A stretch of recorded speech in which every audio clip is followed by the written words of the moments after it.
Good morning, peoples of the interwebs. Welcome back. We're at it again, working on our nice little game called Panta Rhei. And we're basically picking up right where we left last week, because I actually didn't do any feature work since then.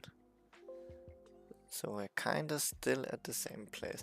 The only thing I did, like today in the morning, was adding new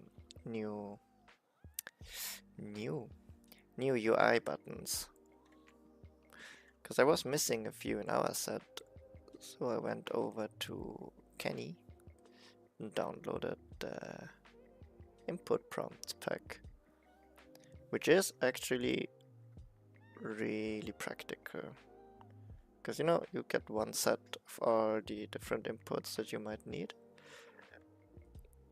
and they're consistent and all fit together, and you can just use them for prototyping or as placeholders or as the final asset, depending on what you need. And now, next up, actually, what we need to do is figuring out how to do those tutorials, actually.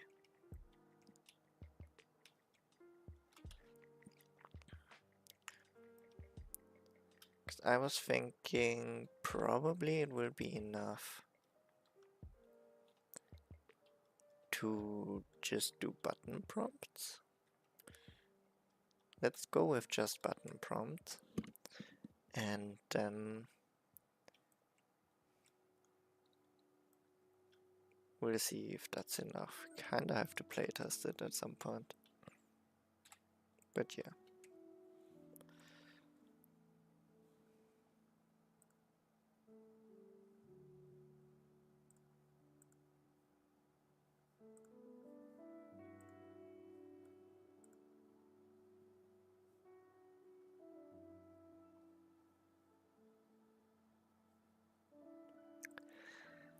So, first things first. We have a bit of a weird setup there, because we have a class that's called Quest Manager, and we do have a class that's called Mission System. So we do have like two things that by name do a similar thing, but actually for our side quest and main quest and the story part, the actual content, we are only using the mission system. And the quest manager we basically only use for tutorials anymore. So we should probably give it a different name, but yeah, it is what it is now, and renaming things is always a pain, so guess we're not doing this. And it also has a connection to the UI already, so I think we can just use that.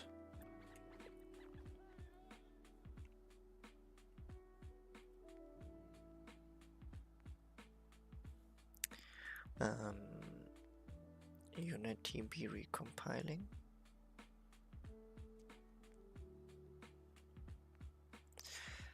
So we do have to relearn how the quests manager system setup is actually working before we can do anything. So it's been a while since I had to set up a quest like this.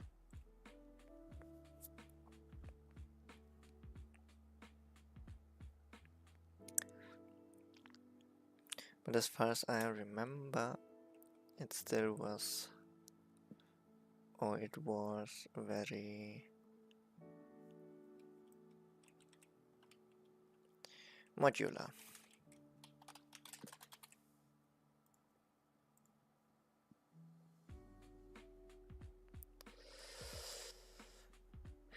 So the first thing we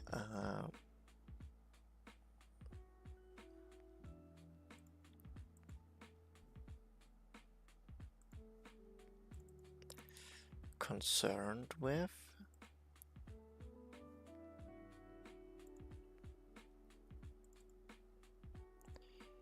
is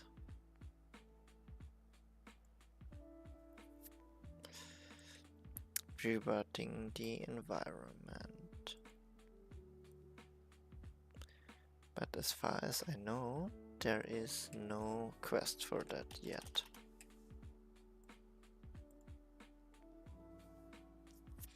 You know, let's remove all of them for now and reintroduce them one by one.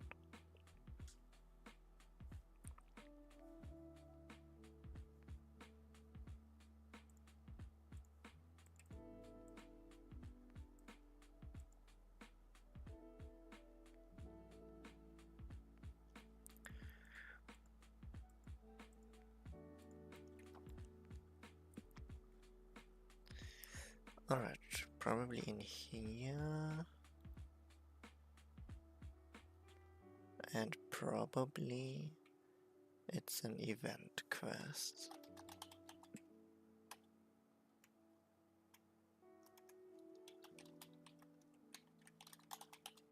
Quest tutorial revert external.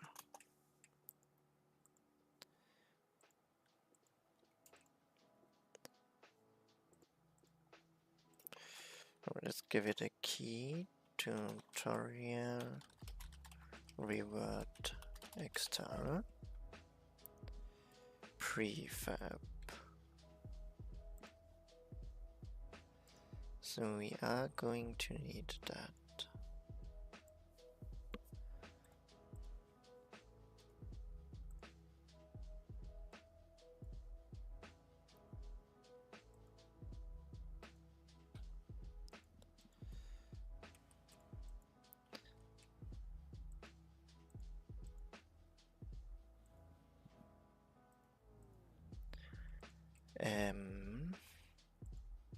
I think we can just take any of those.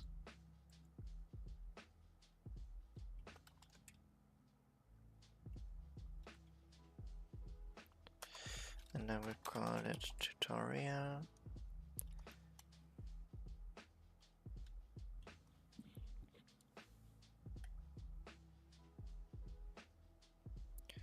Or actually let's call it UI tutorial revert external.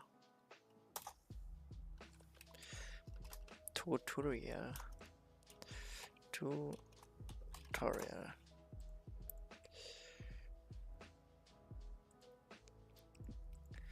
Like, we don't really need this one anymore.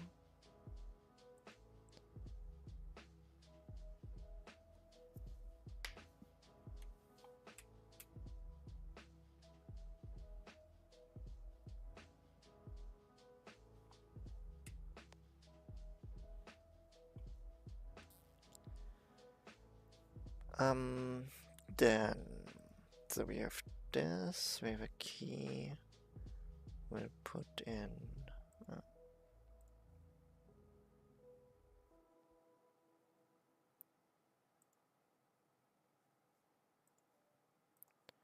also unlock this, put in the prefab, it's under the tutorial queue.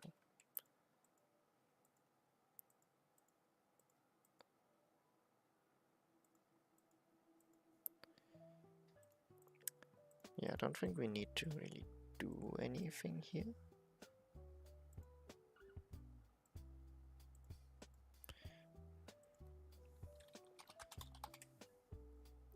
Probably want to listen to this event with a key.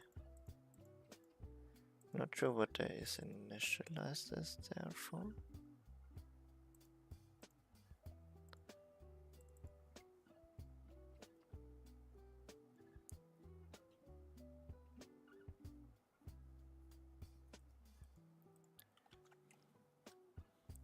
Well, we'll figure it out.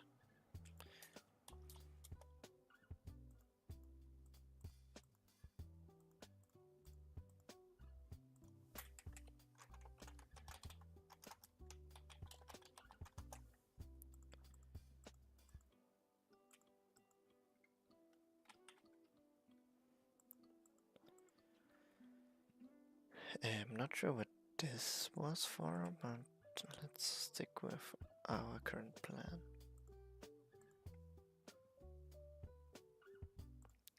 Ah, we still need to actually set up this icon.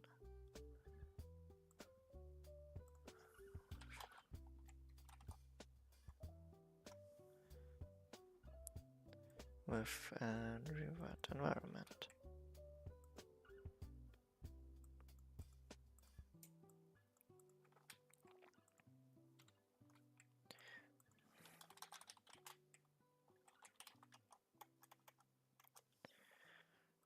Now,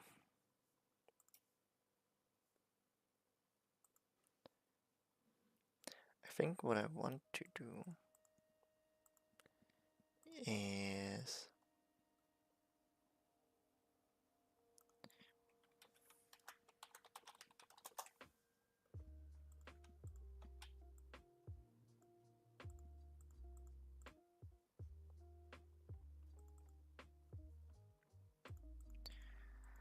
create like a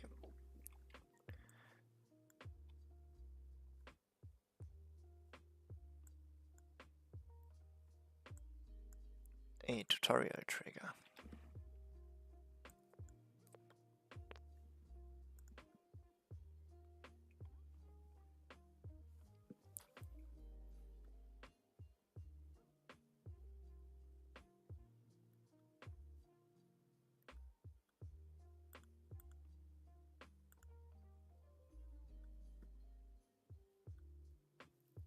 And we could make this an area, so when you exit the tutorial,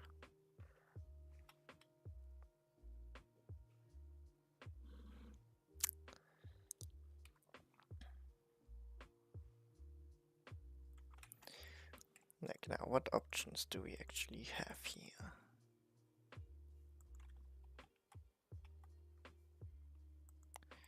And why am I in the optionals here?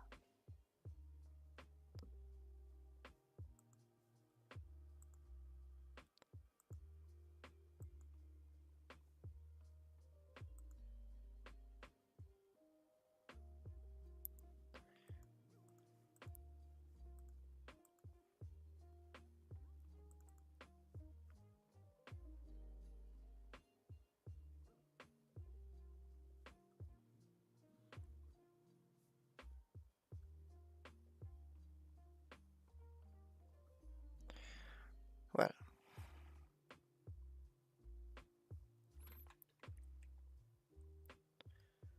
let's see.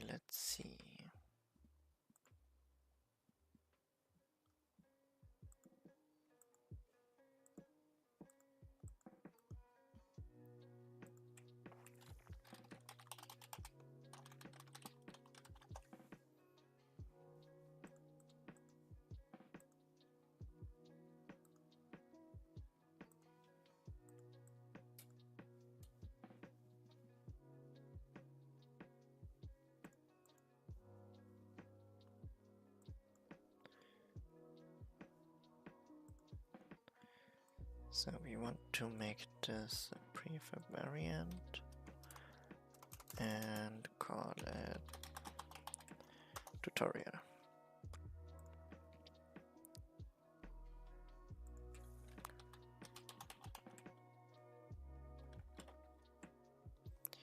Tutorial notify quest event.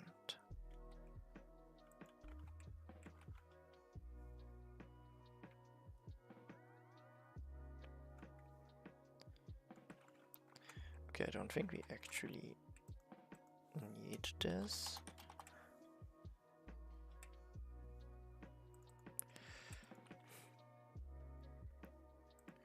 But sure, let's keep it.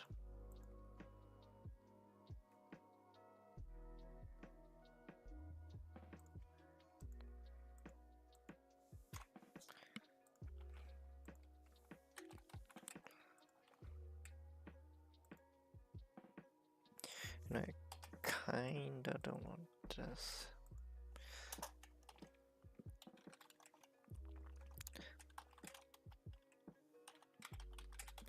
So let's actually expose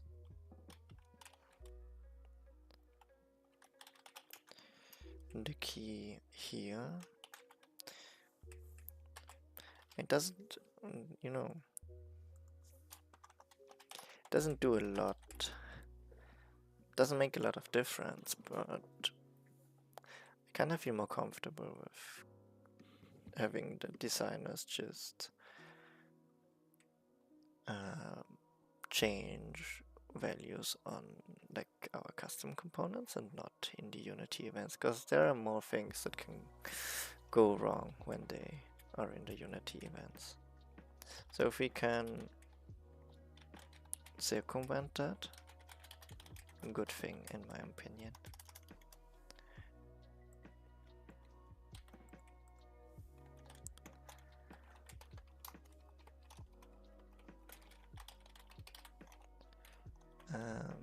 Oh, KS key.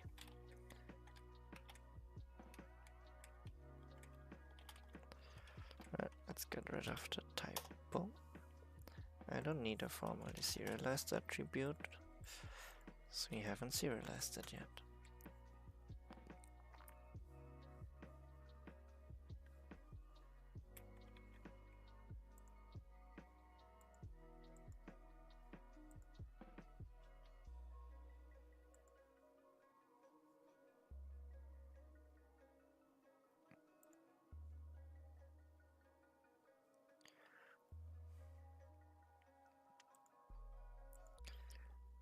Alright.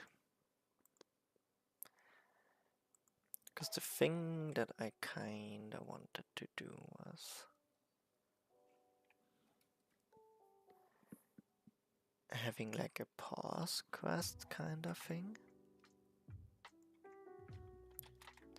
How did we had a tutorial sequence for Splinter. How did this work? Oh, it's just ending the quest. But the quests are marked as that they can be started again.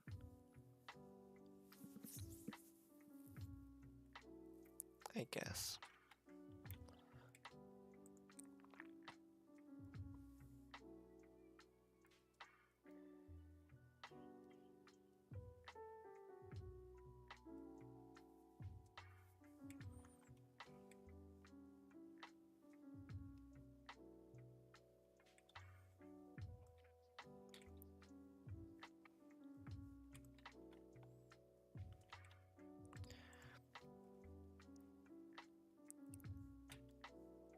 So I could just do on enter.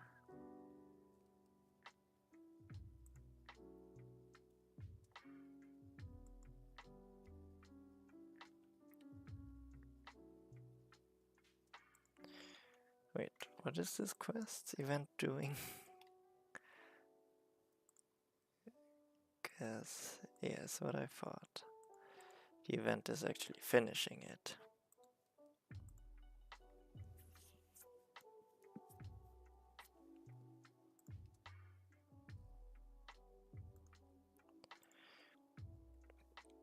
You know what? We can also just do this directly. Let's try to keep this simple.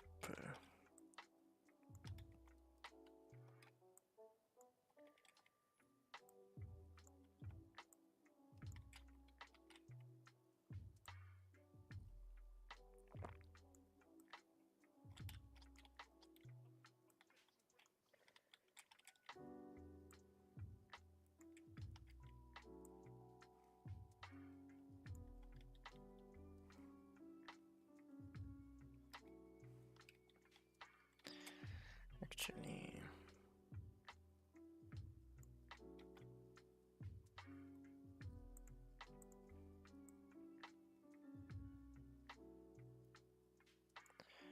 probably like that.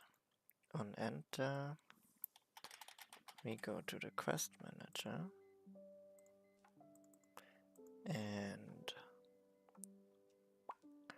start a quest.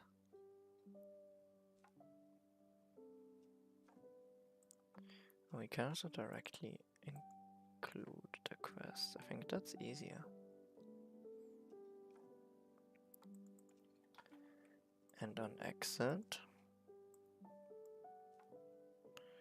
we finish the quest.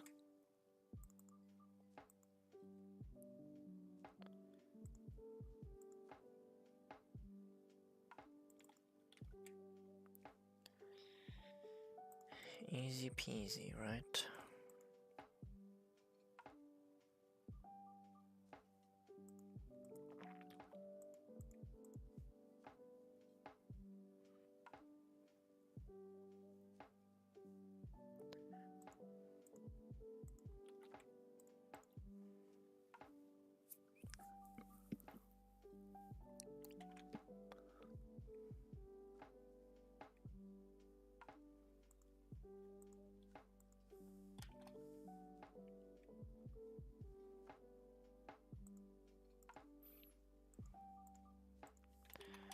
I think what we still need is callbacks from the quest. Callbacks from the quest to change world state.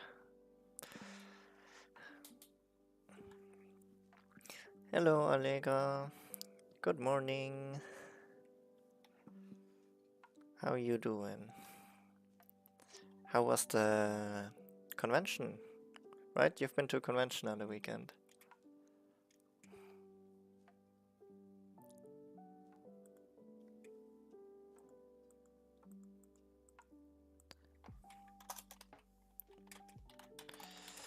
Expose, like, let's add a to-do here to expose quest events to change world state. Now, alright, we don't really need, oh, Unity needs to reload.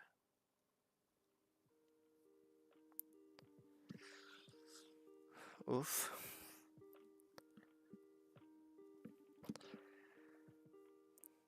Well,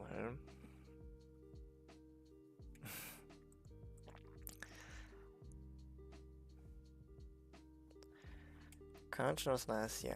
Maybe it's also the exhaustion from the excitement and like from the busy weeks catching up. I totally feel that.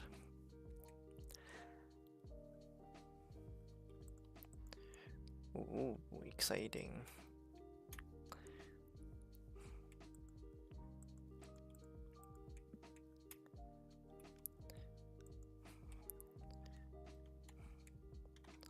I mean, that's kind of the point, right? If you're doing cosplay and going to a convention to get nice photos out of it, so I'm glad that worked out.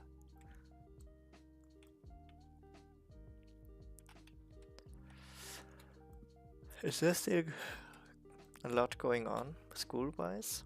I mean, is it already May or is it only May? I'm not sure how schools work anymore.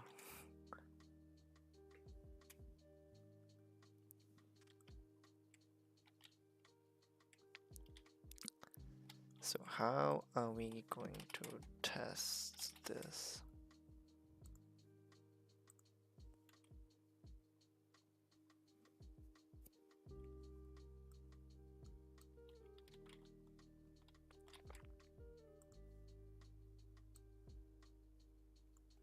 Let's put the player over there.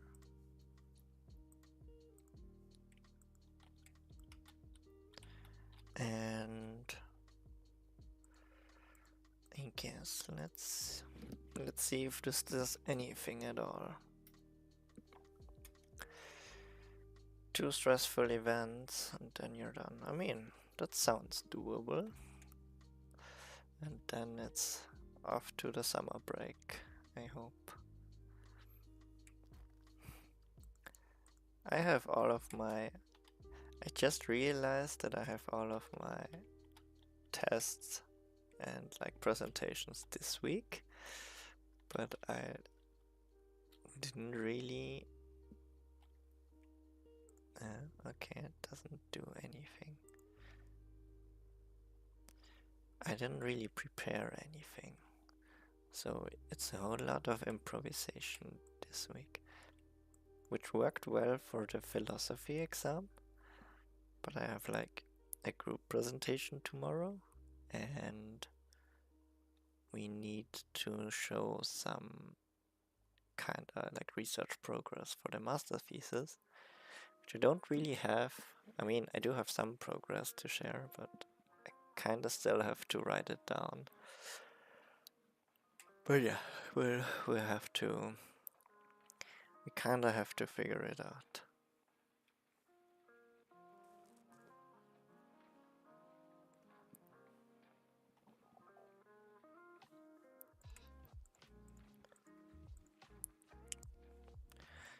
I believe I received a... oh yeah, null reference exception here.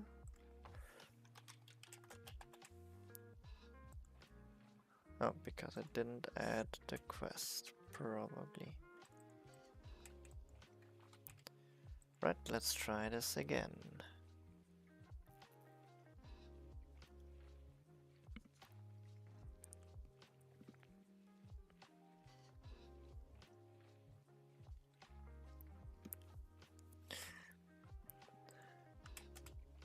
Oops. Oh, okay, this worked. Should go away when I leave. Should come back when I enter. No, it doesn't come back when I enter.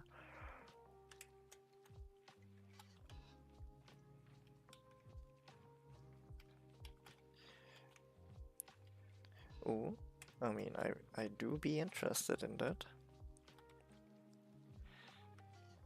Didn't see your full cosplay yet, I think.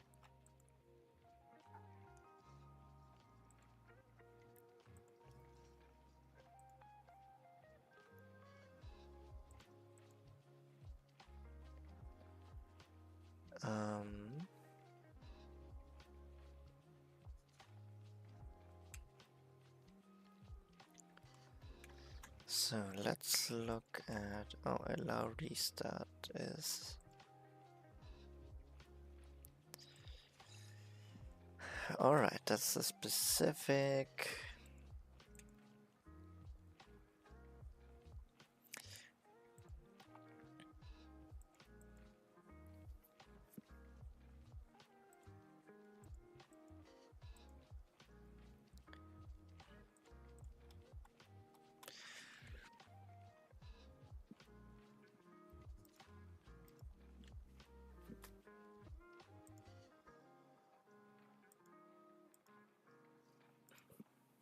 okay.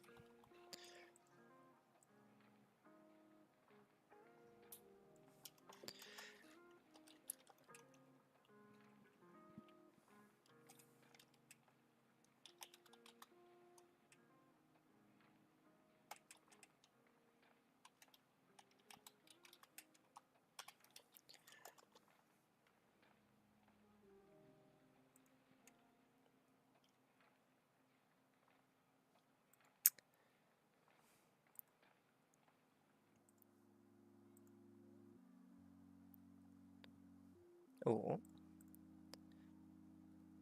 Oh, damn.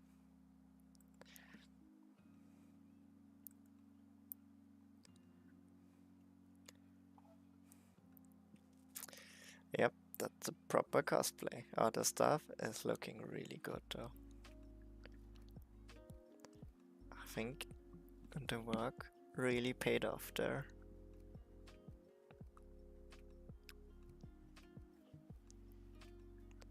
Necklace as well. Nice. Good work.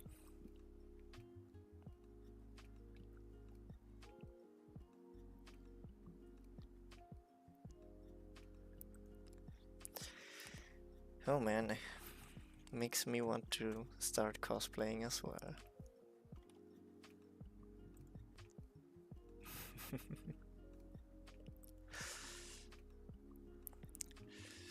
Well, once this game is out and I'm actually getting paid for something,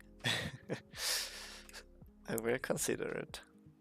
Until then, I mean, I do have one lab outfit set, which isn't directly cosplay, but I can do some fantasy dress up.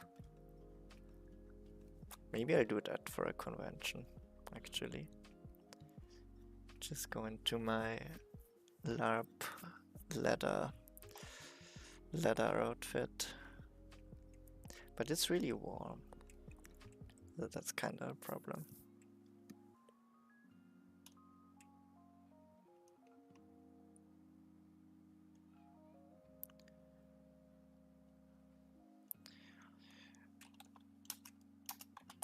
All right.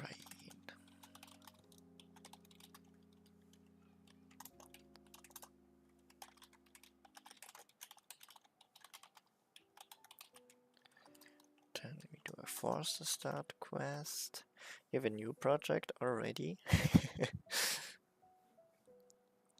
What is it? Or is it undisclosed for now?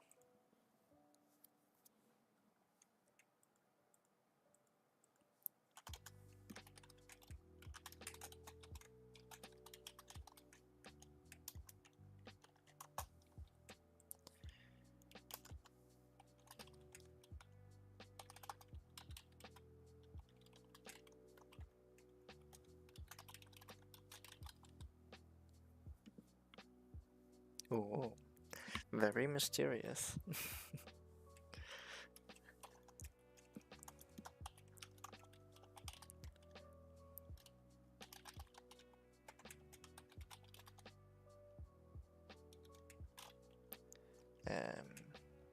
Quest started event. Yes. Well, give us a hint then. I mean, I'm not really well versed when it comes to pop culture and anime culture. So the danger is pretty low that I'll actually guess it.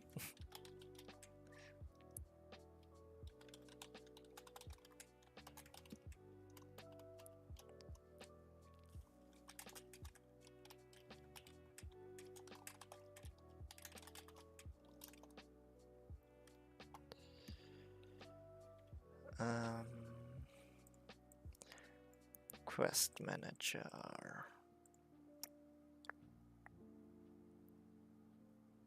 Yeah, and also we need tutorial notify quest event. Quest component. Not the most inspired class name, but that's kinda what it is.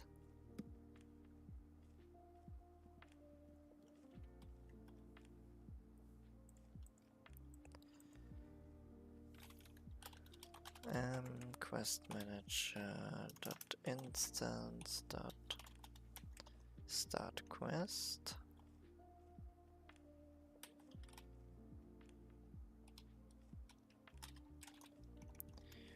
Quest.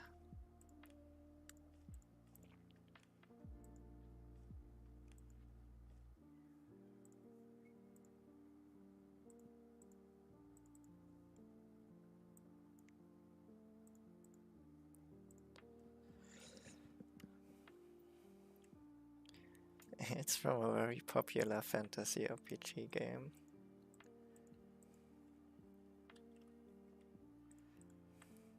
Okay.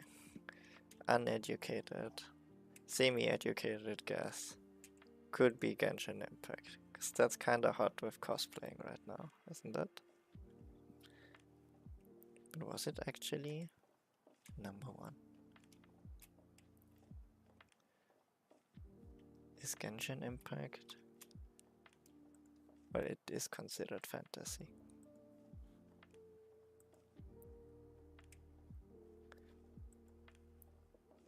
You hate Genshin?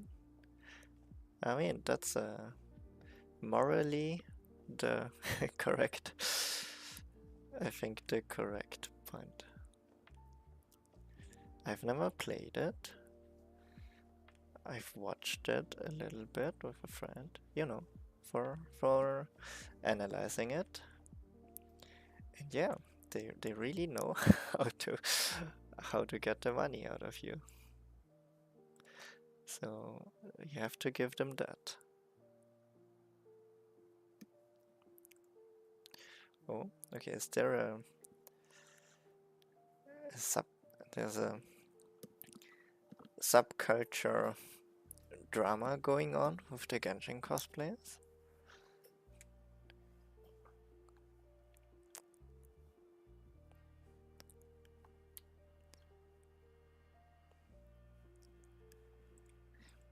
What is it about the Genshin cosplayers?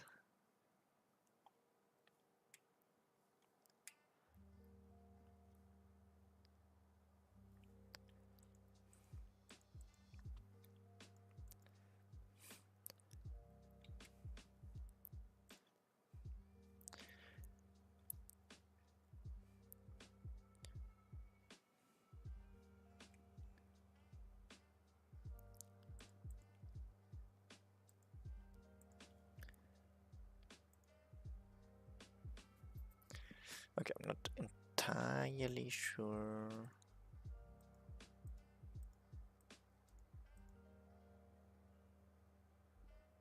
What this does, so we'll just leave it.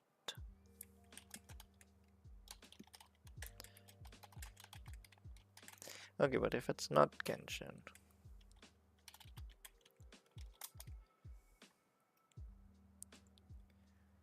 or is it a new RPG, like something that just released, or something that's well established?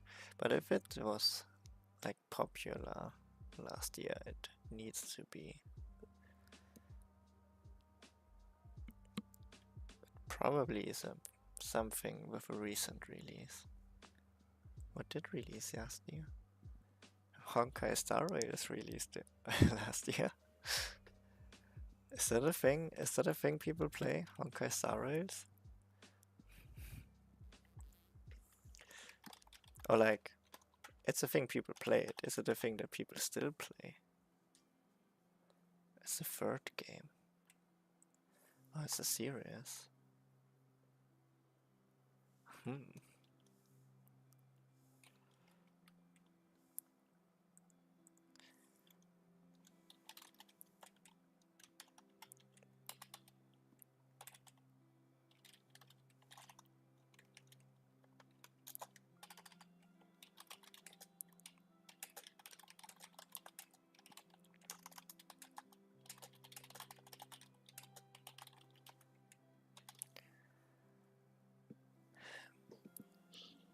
The third.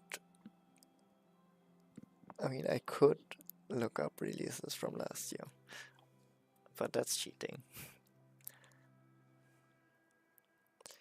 Gotta say, I haven't been too much into big releases, or like AAA releases. What fantasy RPGs are there that are like a series?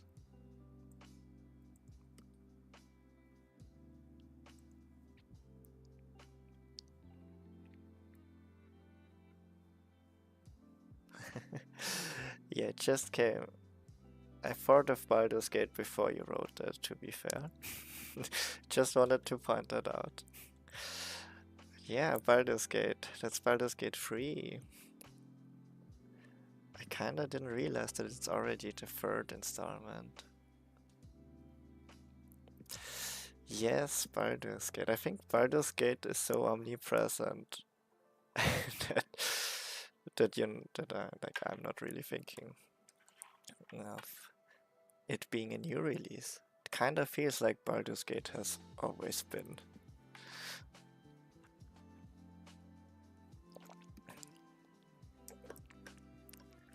Ah, okay, yeah, Baldur's Gate, that's a great choice.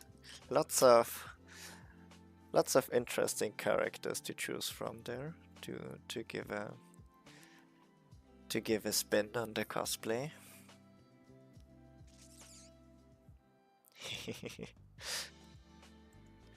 Well, consider me intrigued. I'll I'll follow the I'll gladly follow your progress on the Insta.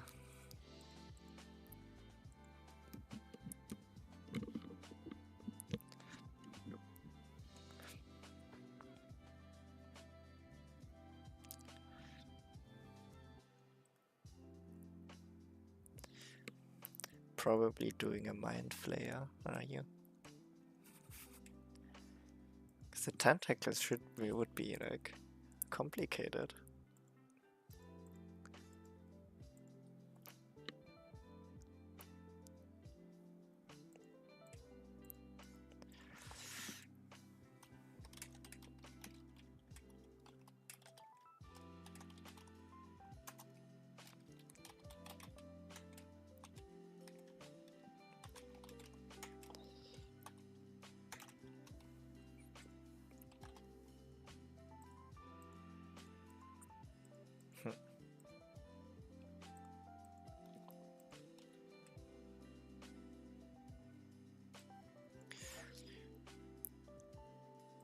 On quest started, on quest. Okay, they actually do have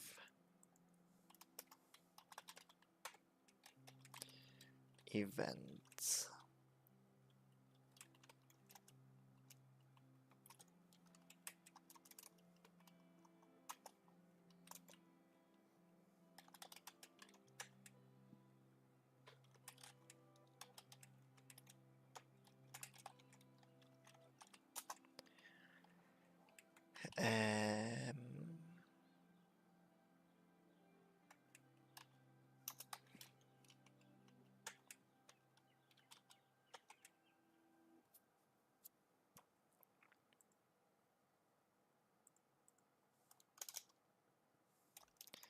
I mean, I kinda just want to raise the event.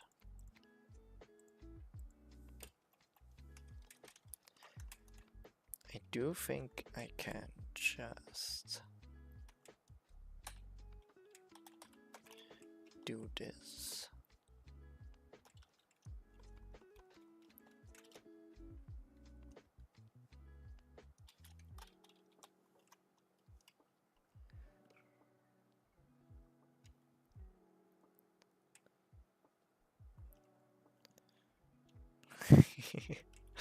Oh, hello, cat.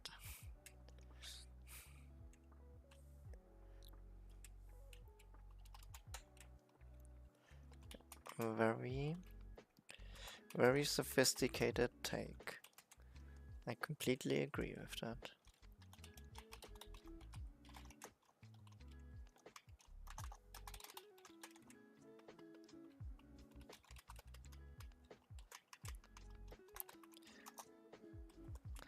So I think I can just add these actions. And it works. But I'm not completely sure. But I'm also not... I can't be bothered to test it properly right now.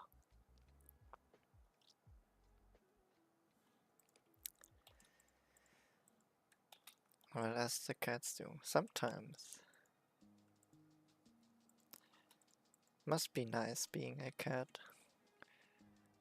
Just demanding affection. Life could be so easy.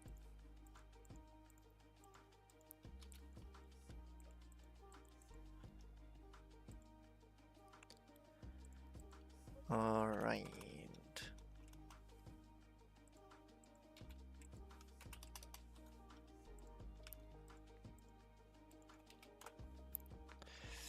Let's try to set this up in engine.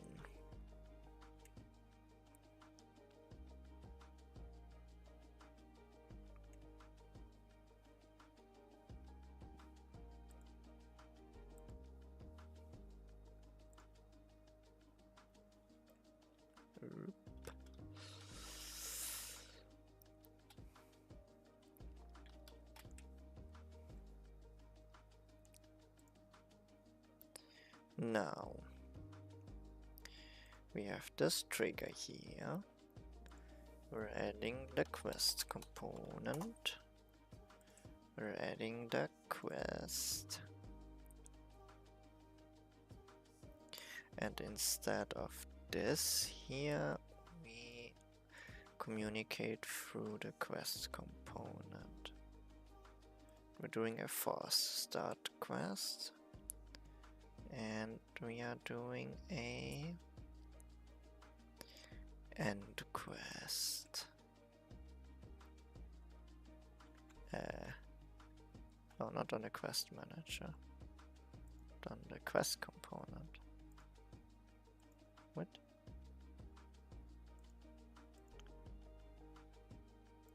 Yeah, now it worked. Yay! Great success. Ready to start the day. Sometimes getting out of bed is already like the hardest part of it. It's like in chemistry, there's like a really high activation cost to start a day. But once you're out and like washed your face and did the morning routine, it kinda sets off.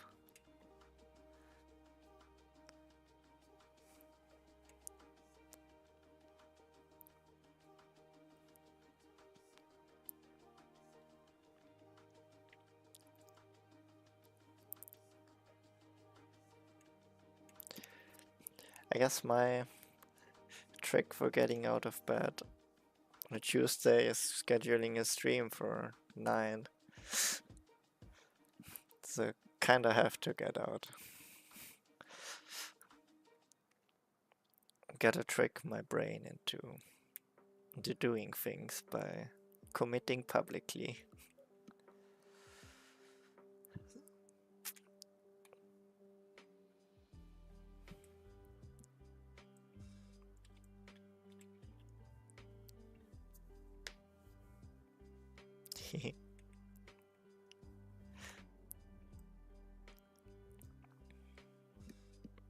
Well, I do hope it's motivating you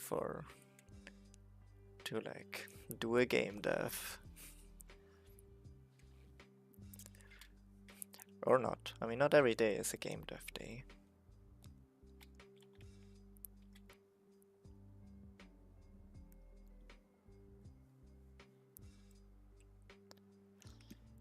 Hello, fetchbot1, that name and the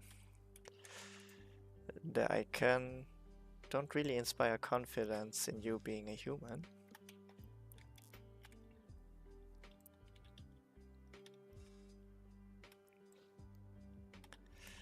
But, you know, if it bumps up the numbers. We're not racist against androids. So yeah, welcome.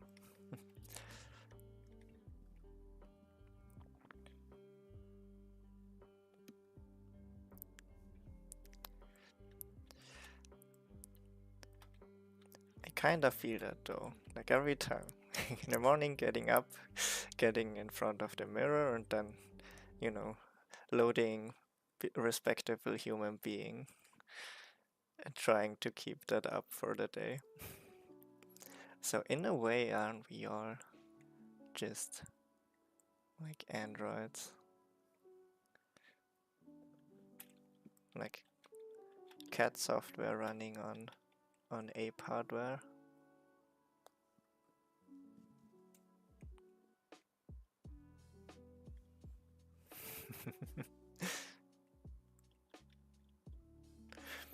Well, to be fair, now with like large language models and ChatGPT and the like, it's getting kinda hard to distinguish.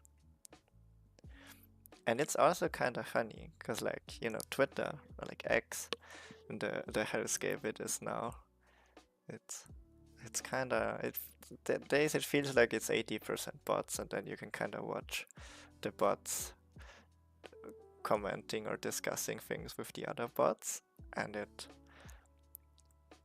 feels like a glimpse into a weird dystopia.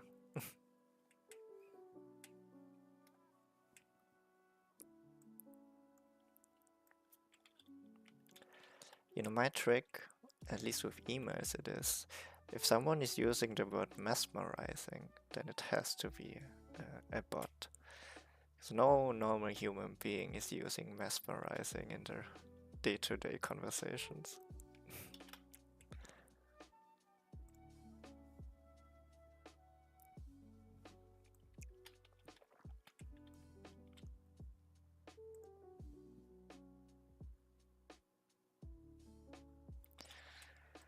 Alright, let's see if this works. If this works, we have like a good basic setup for doing the rest of the tutorials, or like a simple setup. And tutorials maybe a little far-fetched. It's just button prompts, but sometimes that's all you need. Okay, it's starting, so that's good. It's going away, that's also good. Sure. And it's starting again. Woo.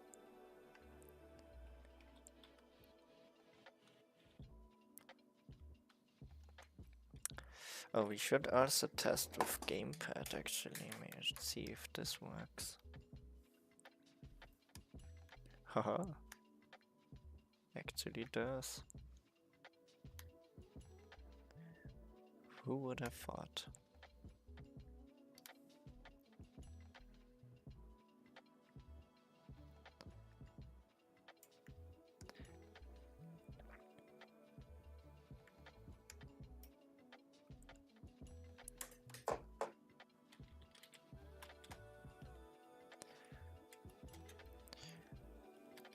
Alright, then on to the next one. This one should be a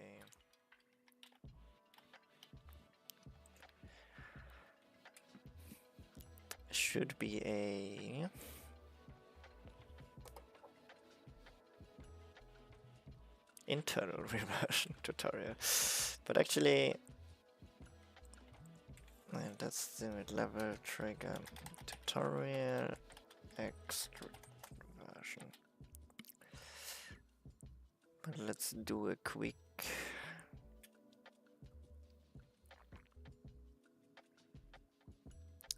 welcome back, Allega.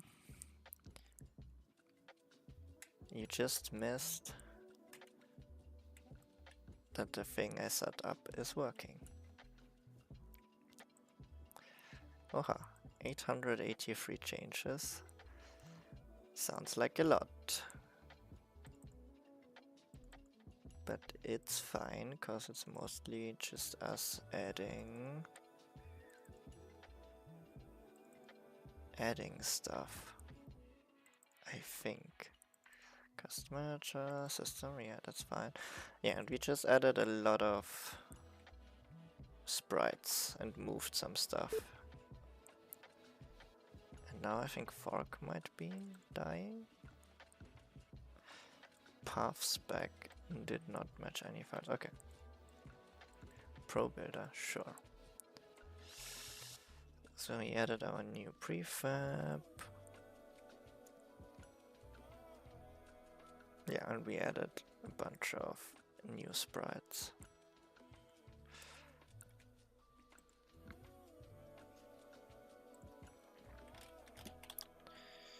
Feature hub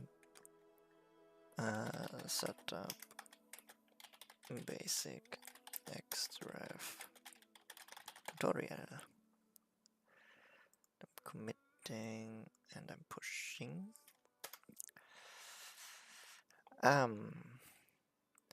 Welcome back, FetchBot.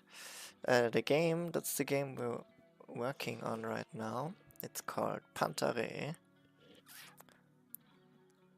you should have a link to our website somewhere down there. You can also join our Discord. So feel free to do that to receive updates. But what it is, it's an adventure game with roguelike-ness, where you control time. I think the easiest way is to just show you a few of our features. Or actually, I can show you a few features with the tutorial we're currently working on. So you step into the shoes. Like, I don't think Fee is actually wearing shoes, but you take on the role of a guardian of past, and in like this roguelike loop, trying to reach the origin of time, you have like your basic attacks and then abilities to revert time, like example given for yourself, so you can do your attacks backwards or use it for repositioning and stuff. Whoops, no, or like, that's also a thing, if you fall down, you can also revert back.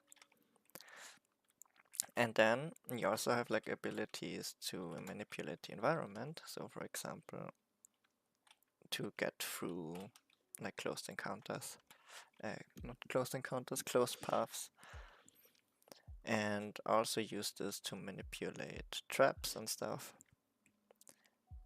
And we also, yeah, so that's the basic premise. It's an adventure roguelite where time is your weapon. And the Git client, that's fork, is a bit hard to find, but I think if you type in Git client fork, you should find it. It's, I'm not sure if it's open source, but it's free. You can donate, and I think it's, like, being a coder, it's my favorite client right now.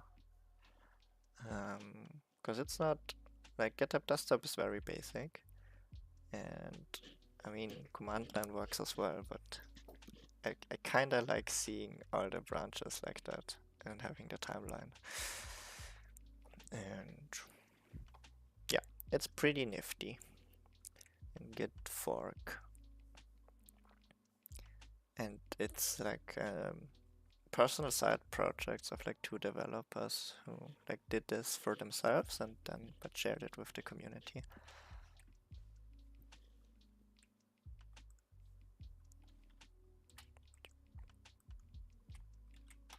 Check, check, check.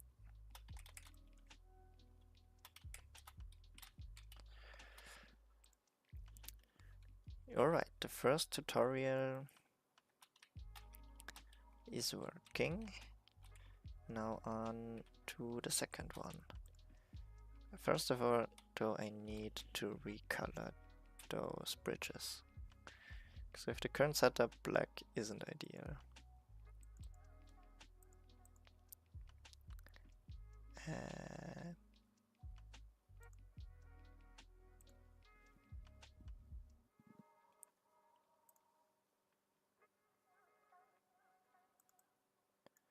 Maybe I should just make them, I guess let's just make them bluish.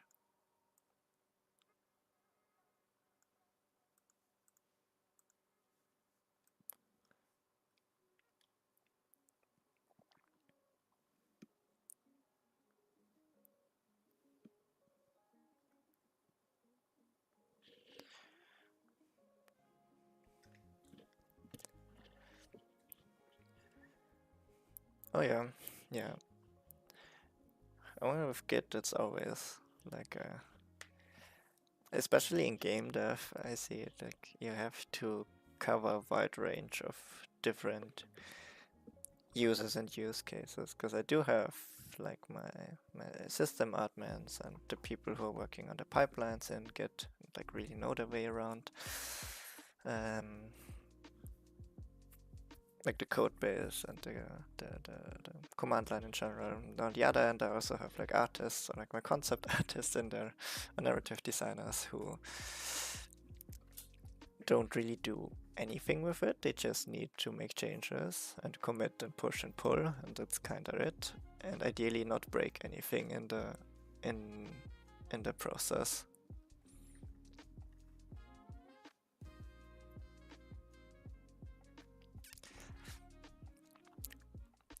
Yeah, exactly. It's kind of as a coder or like a producer as well, you do kinda get intrigued by all the possibilities you have, also with automation and things like that. But most of the times, or like sometimes, it just isn't worth the trouble. Because you kinda, with every automation or complexity you're adding, you're increasing the chances that it breaks for someone somewhere down the line. And then you need to fix it, and fix it in post, so to say.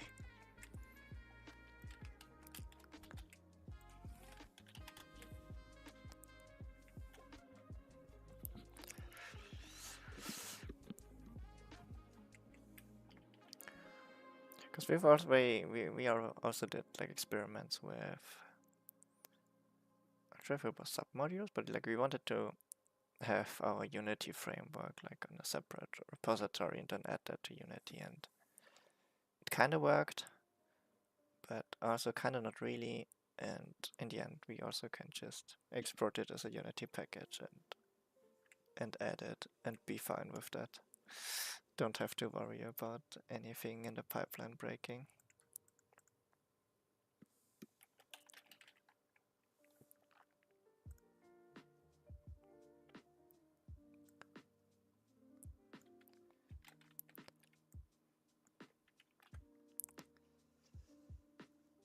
So I think I can just use this barrier.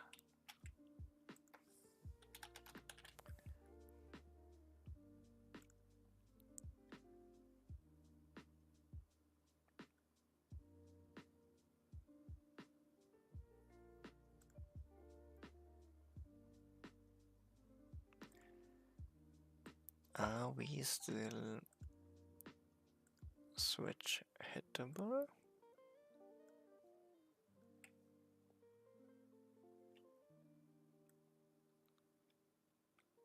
Why is it so big?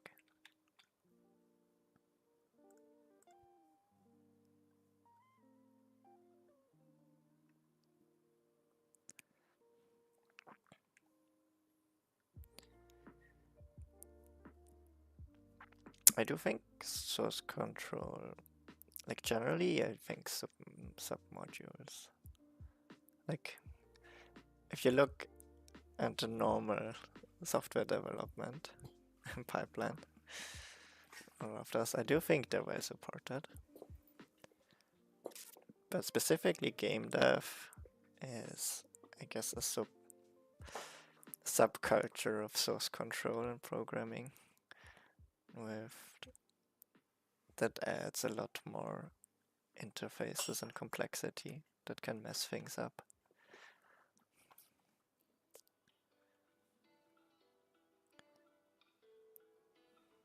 Oh, nice. Well, wishing you good progress on Spellbound Odyssey.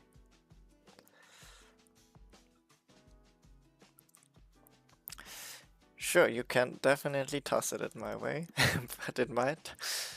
I'm by no means a Git wizard expert, so the question might also just hit my face and fall to the ground. But you can certainly try.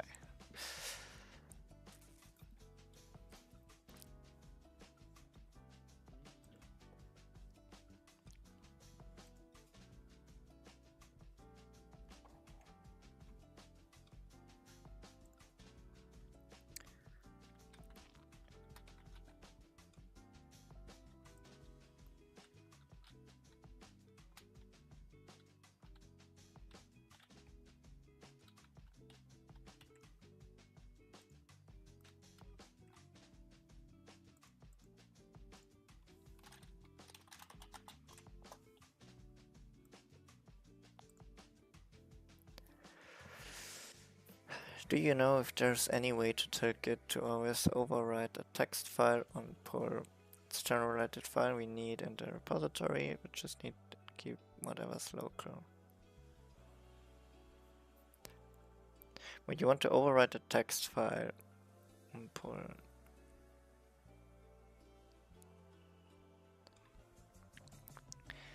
But you only need to keep what local, what is local. So you don't need it on the server.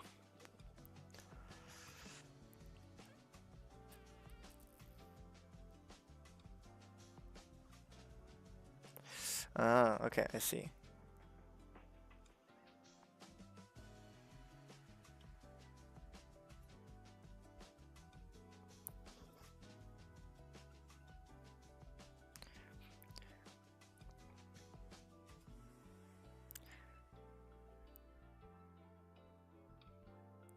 Default.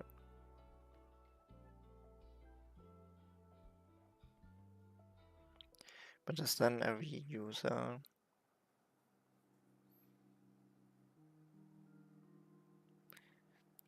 Because if you're always defaulting to local, like is every user, then because you're pushing it back to the server then with the changes from local, and then the next user pulls it and overwrites it with their own.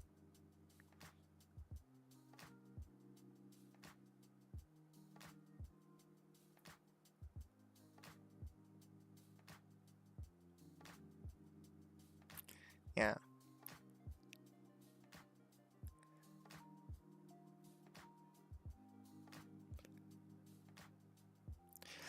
Okay, okay.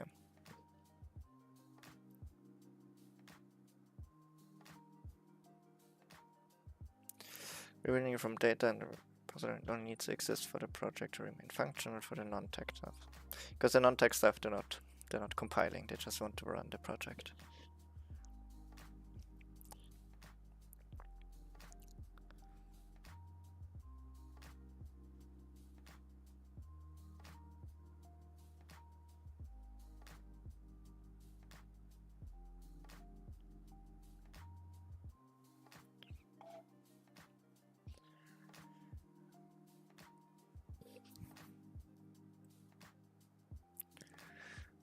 To be quite honest,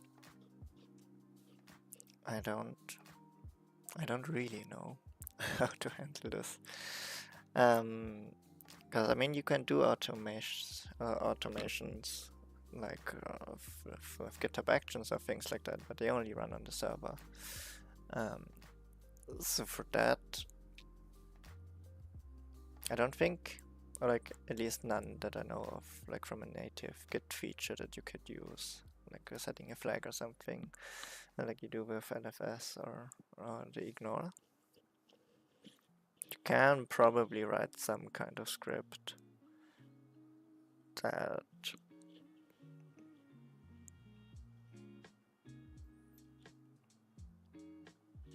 you can probably write some kind of script that attaches to the Git,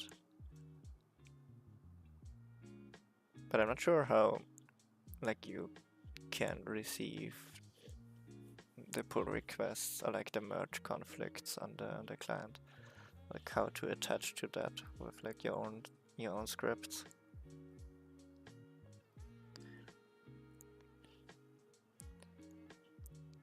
Yeah, I mean that would be ideal if you can.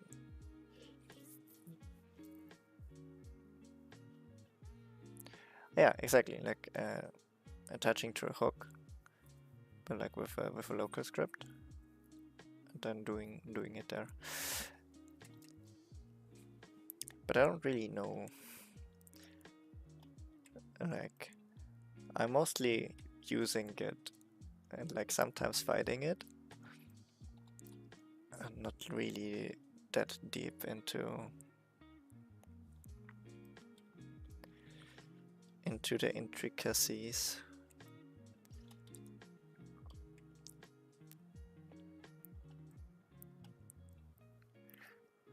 Because also the good thing with us is we're like not a gigantic team.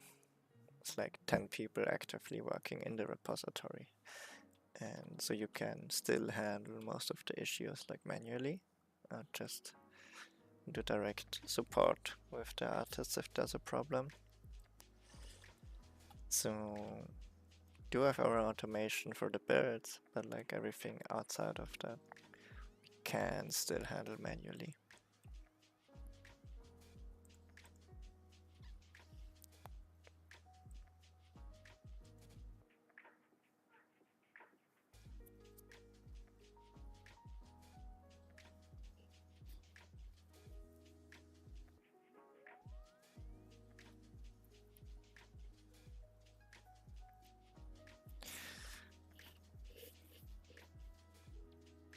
I mean, is the file... The file comes from a build, so I guess it's changing. Like, its contents are changing. Because otherwise, if it's just generating the same file, you could just ignore it and have it there.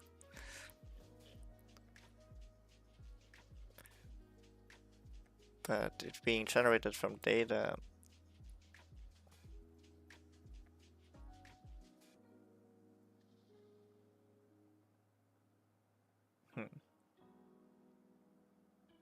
Yeah, okay.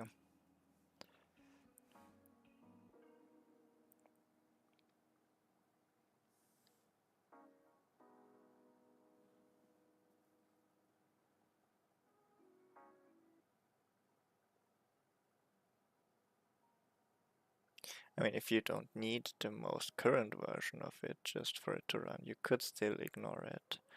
And then, like, you have locally the least version, the latest version of it.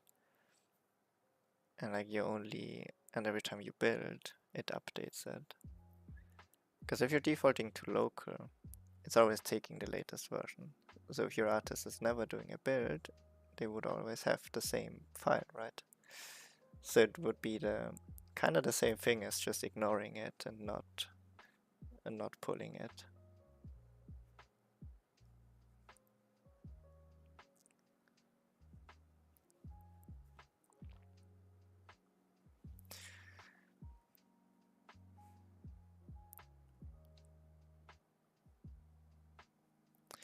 If I understand this correctly.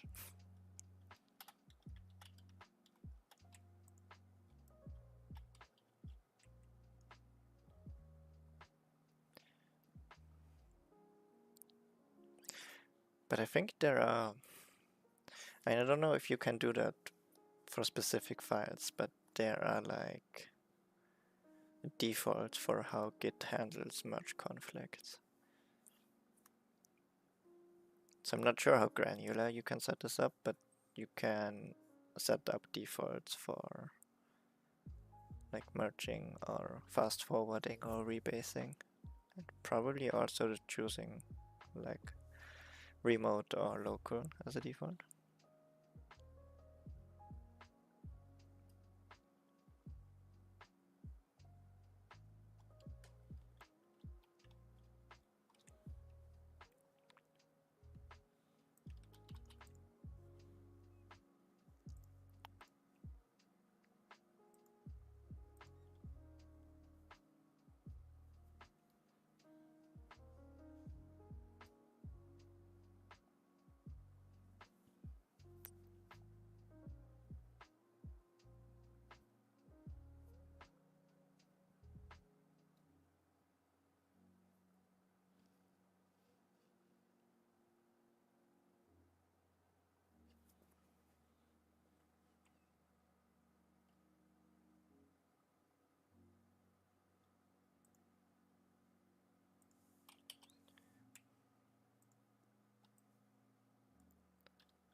I guess we're not doing this.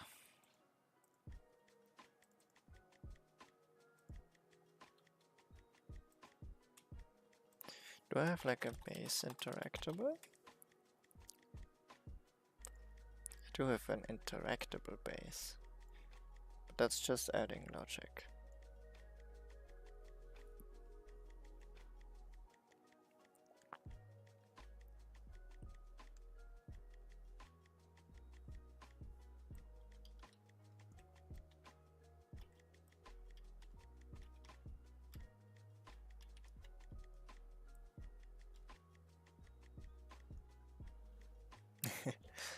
And what are you developing in, actually? It sounds like you have quite the tech stack there.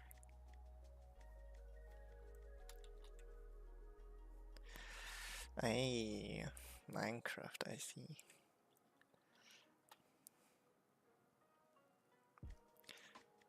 Well, that's kind of the the good thing. But for me, like for us doing single player games, indie games, kind of we just pick our engine and off we go.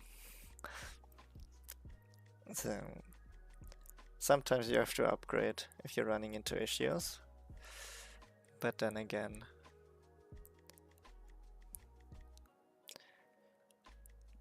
no, it's a cool, or like very interesting scene, or like its own industry kinda, the whole Minecraft community.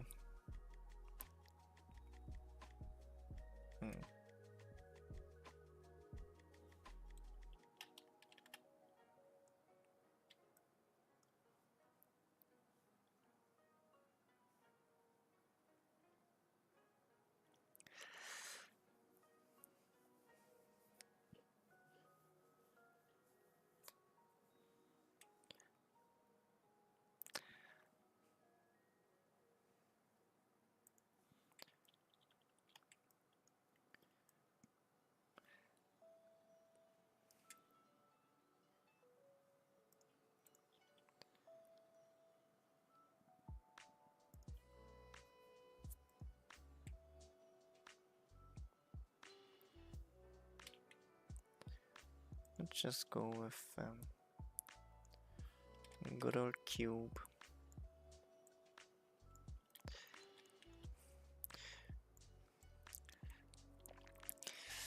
But no, that's actually pretty interesting with the Minecraft. You probably, I'm pretty sure, you do have, like considering the whole pipeline you have to have up and running for creating content for Minecraft, uploading it.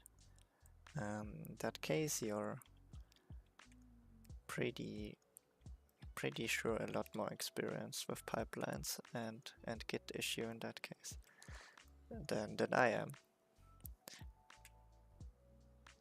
Because for us, working on single player games, it's kinda, in comparison, really straightforward. The whole source controlling and release management. We can get away with a lot of shenanigans there.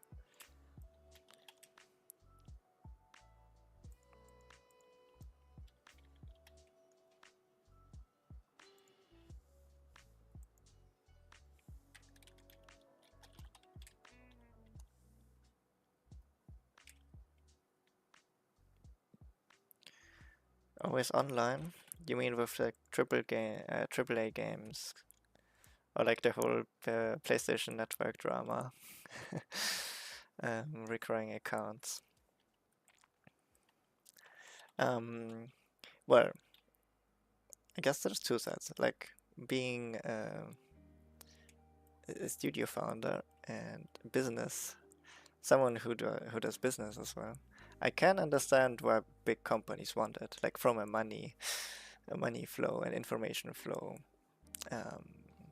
point of view, because getting all those data and being able to always see who is playing where and when, that's really valuable data. So I can definitely see why they're going to this lengths of like doubling down on this, especially also with PlayStation Network not allowing it in most countries, or like not most countries, but in a lot of countries.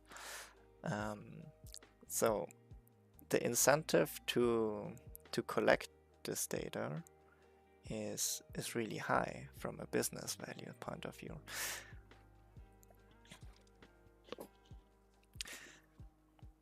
Yeah, no, from a consumer point of view, it kind of sucks.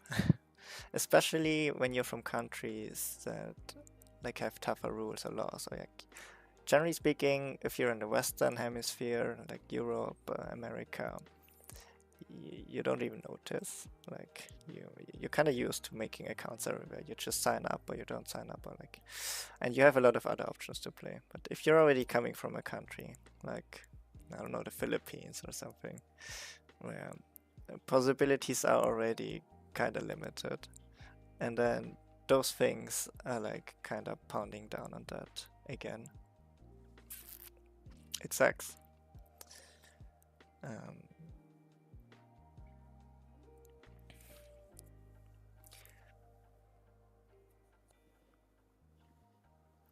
yeah, no, same though. I mean, for me, generally, being an indie developer, first of all, I don't have time to play like large releases that require more than 15 hours of my time to play through. And like with all those online games or like live service games, they are a high time commitment. And like also with games like World of Warcraft or like the live service games that have been running for a while, I don't think they really need to care about new consumers that much. Their business strategy is aimed at containing the existing user base or like getting them back in with like new updates and content updates and getting the money from that, and not so much from, you know, getting new customers. So there might always be like an outcry, but I say if they're doing it, it has to work for them from a money point of view. So people are still buying and playing, and even if there's like an outcry, like it was with, I mean, Helldivers was, I think, an exception with the specific community they had going on there. Like with many other games, like especially with Ubisoft, like there's always drama around Ubisoft titles, but in the end, they've been doing it for a while. They're still doing it, so there's still people buying those games who are not part of this drama and probably also enjoy playing this.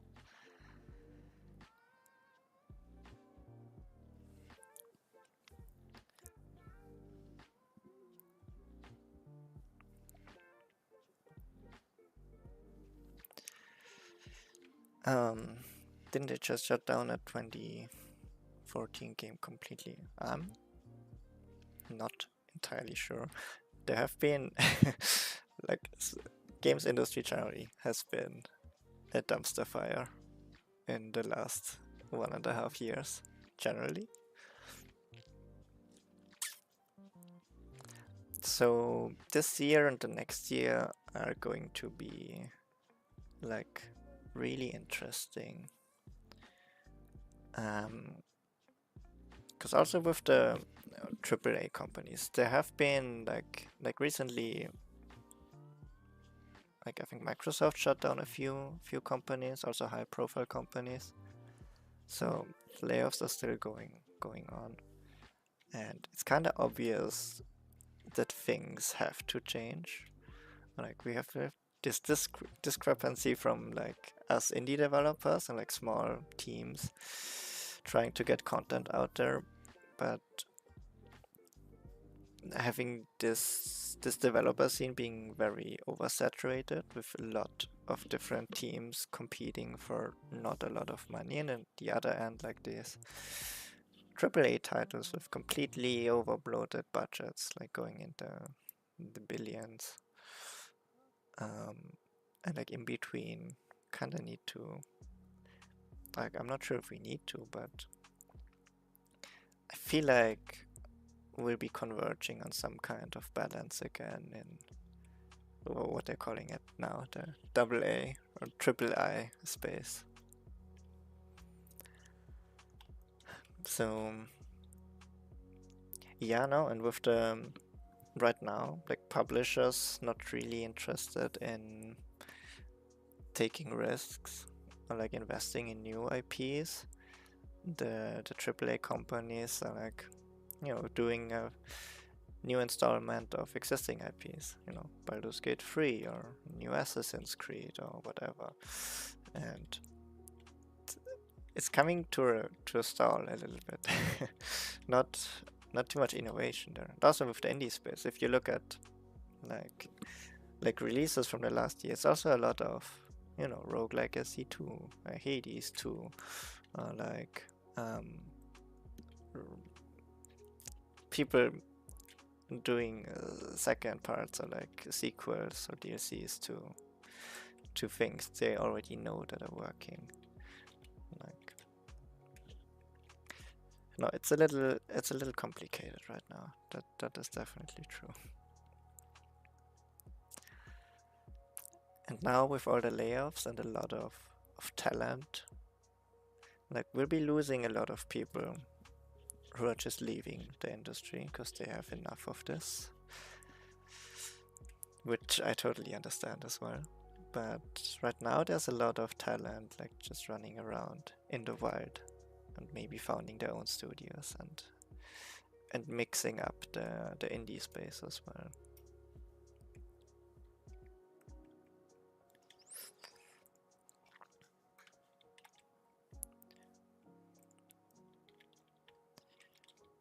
Yes, not the most stable industry, but to be fair, never really was all that stable.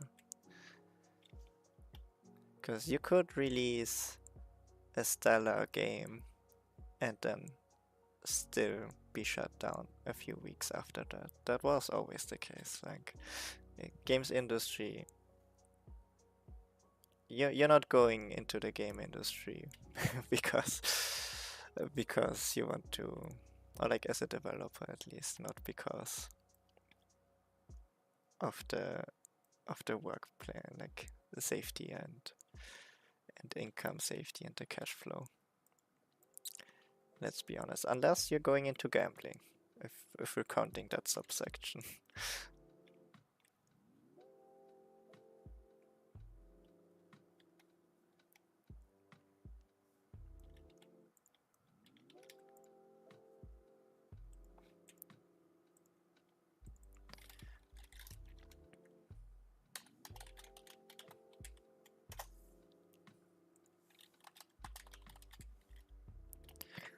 A direct number base.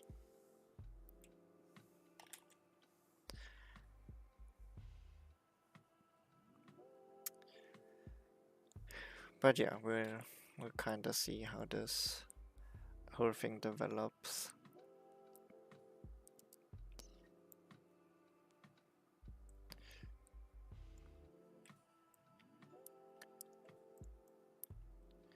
But also the thing is with games, it's such a fast-paced industry as well. So in a year's time, everything can be different again. And it's kind of the most frustrating and also maybe most exciting thing, because you can never really take a break. Like, you do have a success story and you make a lot of money with one game, but then maybe you have cash for like 3 years or 5 years or something for your team, but you still need to find that next new project or next gig, and like you might have leeway for like 2 or 3 projects to not go well. At some point you have to find the next thing that works.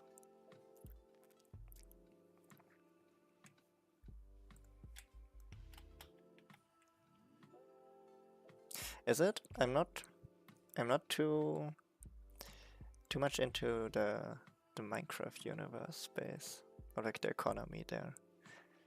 You're probably right. It has its whole separate economy kind of. Besides the so to say normal industry.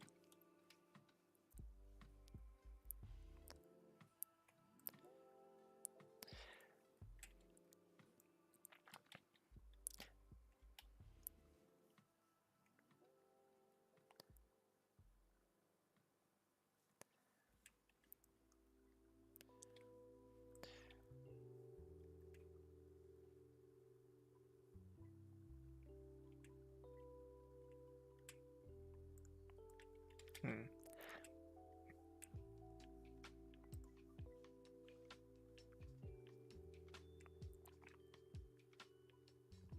I mean, at least with Minecraft, you kind of know it is there and it's not going away, and you do have a stable player base and like your subsection of the market that you can kind of cater to. It seems to be a bit less volatile. But on the other hand, it's a in that case it's a closed economy. You do have your subsection of the market, your niche that you can cater to, but if the Minecraft player base isn't growing, your potential customers aren't growing. And like if Minecraft as a whole, it's less volatile, but you're really dependent on how Minecraft as a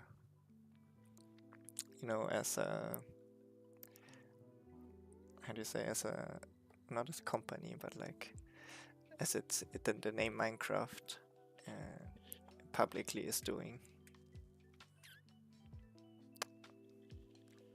And I mean, it's the same, still taking a lot of risk with, like, they could shut it down.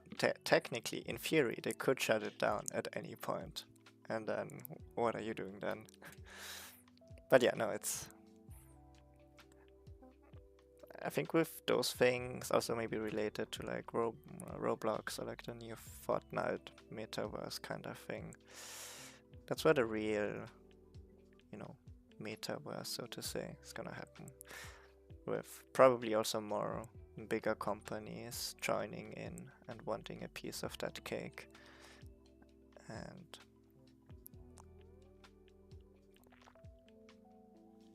oh, hello back, Allegra. Instant noodles for breakfast. I can absolutely appreciate that. Maybe I'll have instant noodles for lunch actually. Because the food here at university, you can feel the inflation. Like I'm paying already €3.20 for like a cheese sandwich, and it's absolutely not worth it.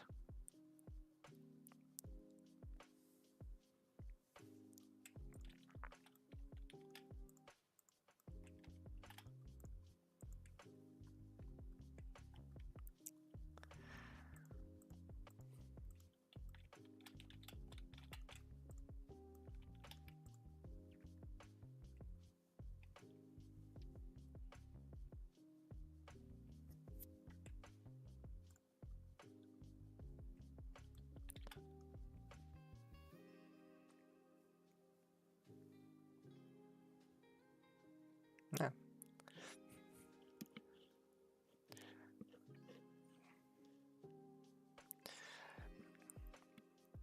But yeah, it's true, Minecraft.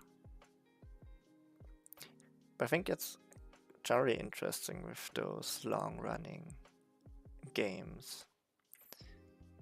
Because I think Minecraft is still, as far as I know, doing a pretty good job at, like, not also retaining existing players, but also like getting new, younger players in. Because as far as I know, Minecraft is still popular with the kids. They know about it, they play it, they watch the streams, so they can. It's still in that space, but with other games, or like live service games like World of Warcraft, also Genshin, those are really struggling with getting new players into, or like onboarding new players. I mean, also partly because of how the games work. It just compared to the core game loop of Minecraft, a lot more complex, and with adding new content and stuff, it's always getting more complex and less welcoming. Or like League of Legends. I think a prime example, League of Legends. Impossible to start as a new player in 2024. Literally impossible. Unless you really want to.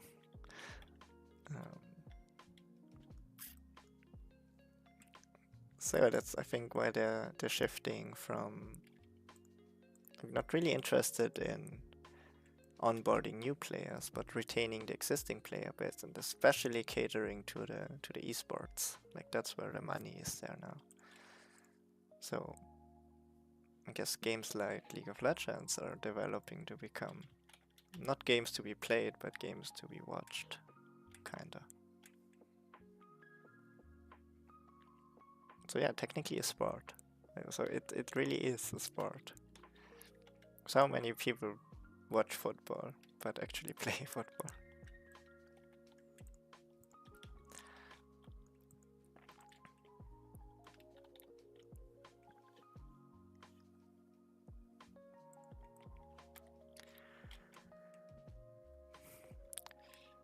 But yeah, what I'm telling myself to sleep at night is there will always be a demand for games, also single player games. People always want to tell stories and experience stories and go through handcrafted experiences. So there will always be a demand and the market for that.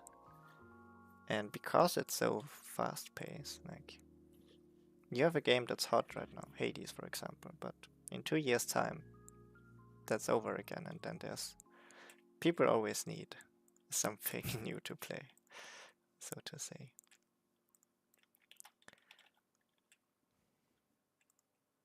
Okay, we're kinda procrastinating at this point. But also because I don't really know what to do. Probably should be an interactable.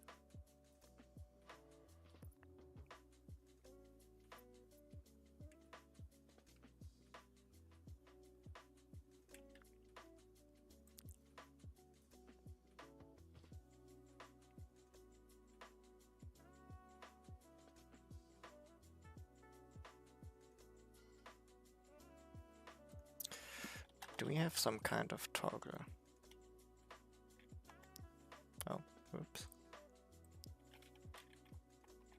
Toggle activeness? Persistent toggle? Toggle binder? What does toggle activeness do? Oh, okay. Not helping too much.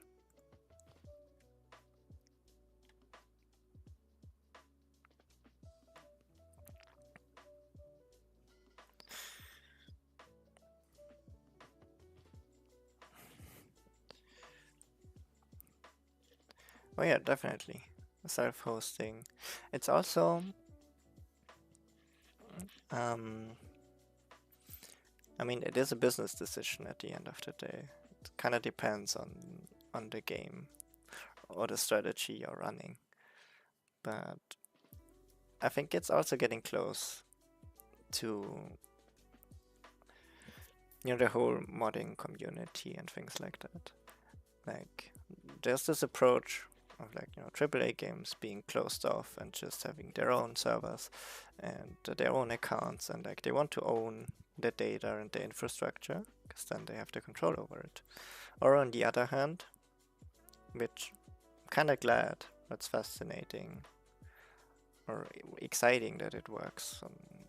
Also with Minecraft, I guess, is a prime example to be open about user-generated content and like allow modding, allow own server, and like just see where it goes from there and have it run wild and free. Which is, if it works, like a beautiful thing, which can grow its own economy and grow from that. But yeah, it comes with a loss of control, and big corporations aren't really keen on loss of control.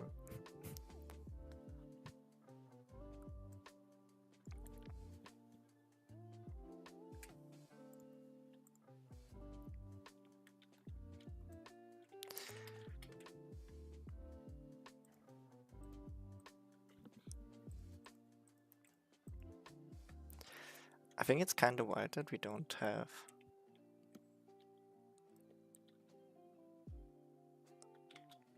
like a toggle.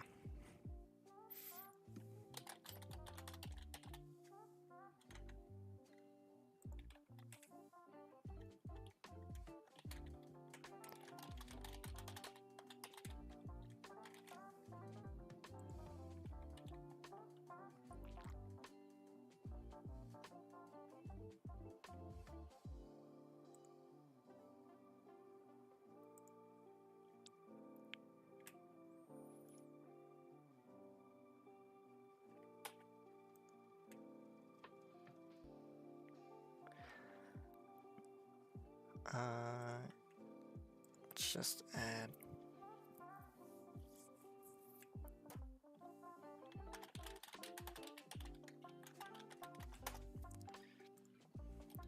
Well, if there isn't one, then I guess we'll add one. Oh, and I think I just thought about it. Also, besides that whole being able to run your own dedicated server instance and things like, since everything's digital now, and like nobody like who still owns physical copies of games?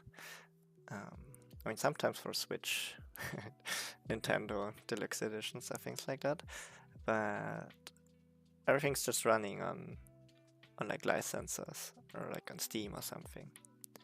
And so technically you don't really own games anymore, right? You just own the license to play them, and they still belong to, like, most cases Steam, and they contractually can just take that away from you at any point.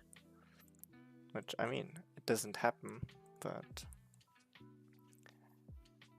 it's still wild how many things we are just signing off and just doing, or like we don't have any control over. With the bigger corporations, and like it kind of works, and as long as it works and they're not, you know, becoming evil, everything's fine, and we get a lot of value out of products like Steam, for example. But we're also giving up a lot of control, and there's a danger in that.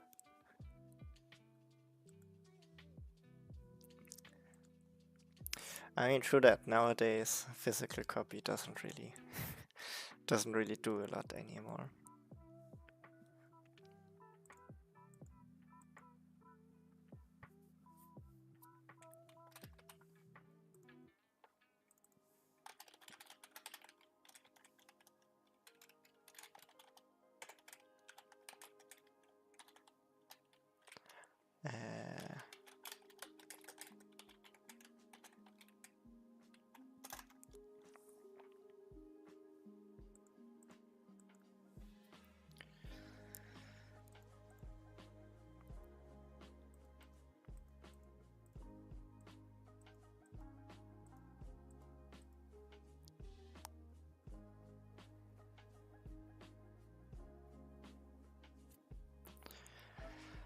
Have you seen the Stop Killing Games website?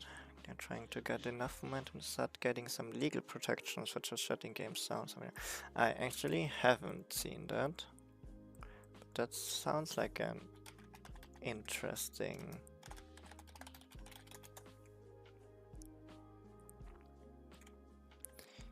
initiative. Yeah, I see. Have it here now.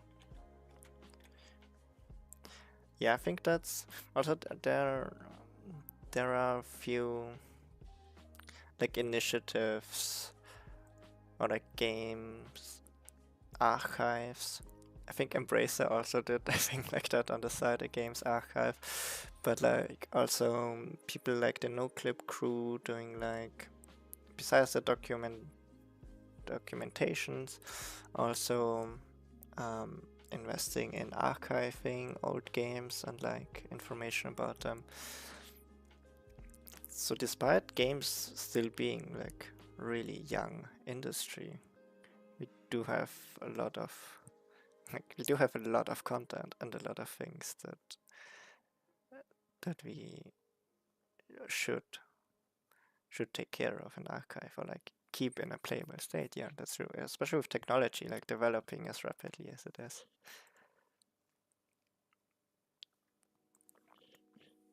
So yeah, I mean the focus here is on which is good, on like the consumer facing, because you bought a product, you paid money for this, you want to play it and keep playing it. So from the consumer value point of view, definitely needed. but also from a, you know, scientific historian point of view, or like just from a game developer also point of view. Just being able to have an archive, or like being able to still check out and play games and see the whole history of how we got where we are now as game developers is, in my opinion, like important work.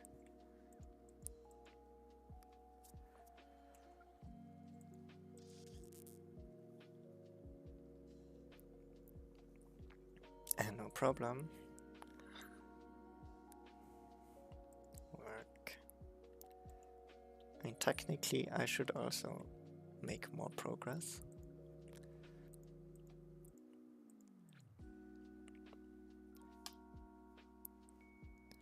I mean, technically, this is work for me, because I'm doing it via the company, the company channels. So technically, I am getting paid for keeping you people from work. I'm not even sorry about it.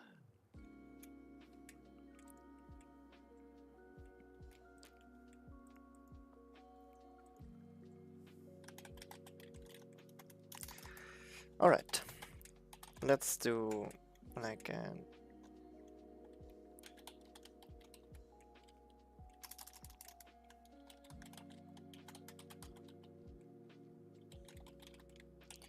become active event and a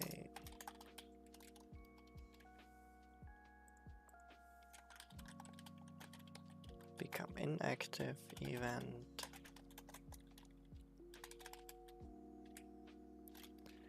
Then on interact,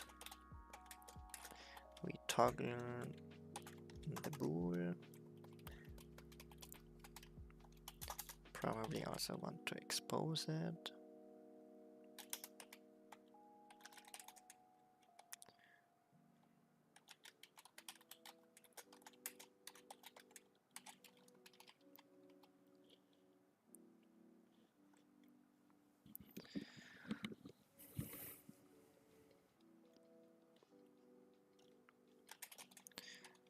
Then if is active,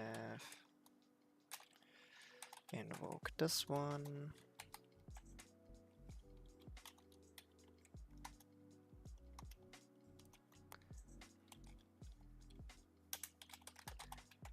Otherwise, invoke the inactive.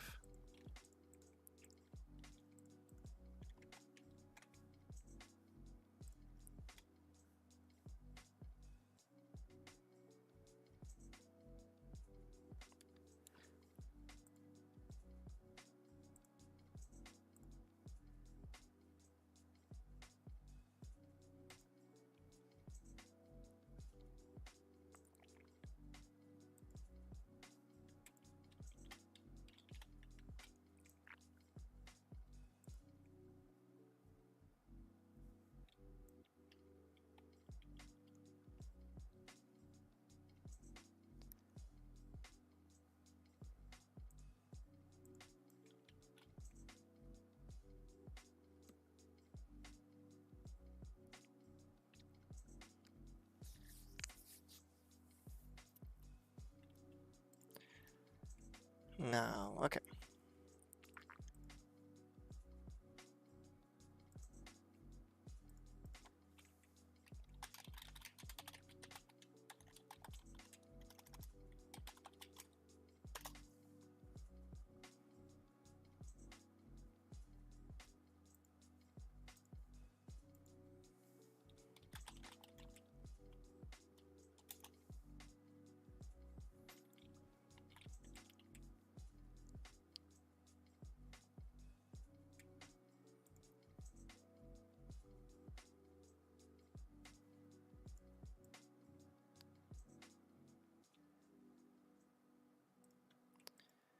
Switch state to inactive.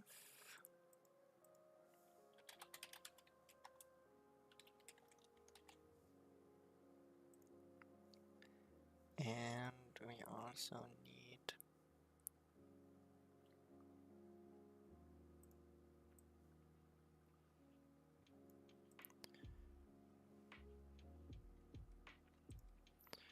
disable this one. No.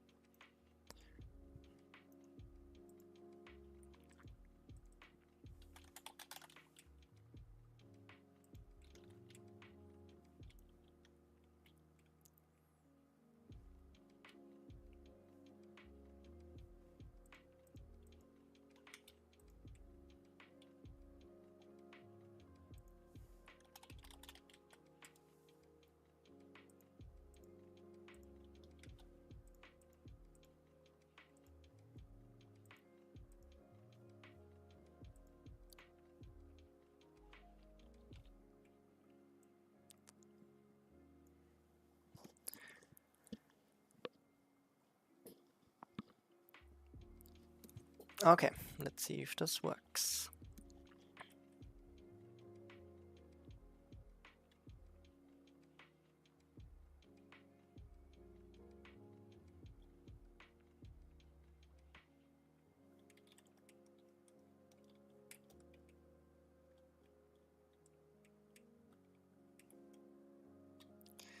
Okay, it should start with the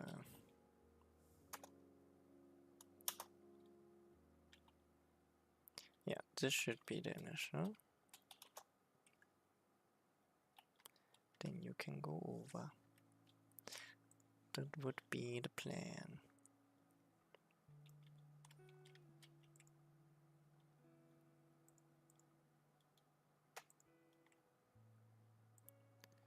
Maybe we can move it a little bit.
Next try.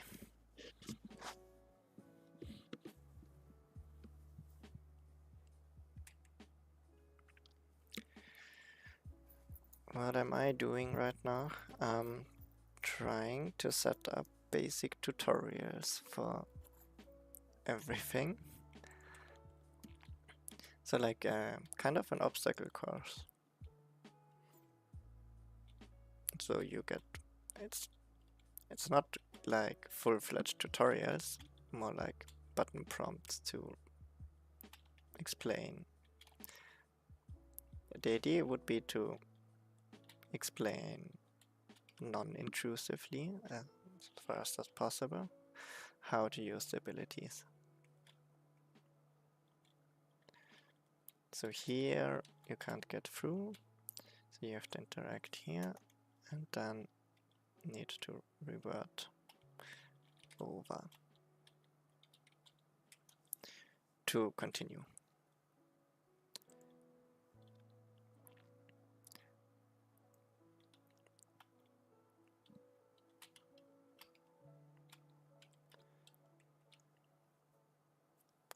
Now I still need to figure out how to connect the prompt for that.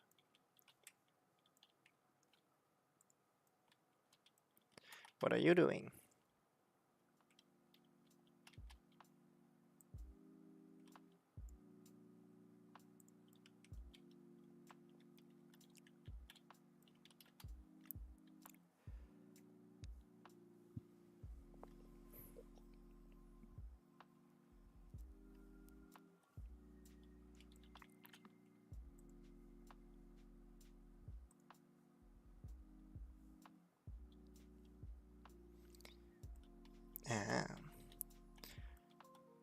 animations.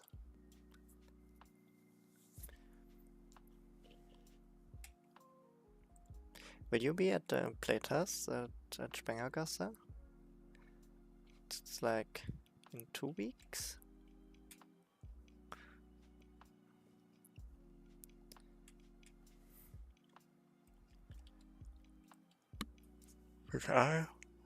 Sorry, I probably, well, I'm planning to be there.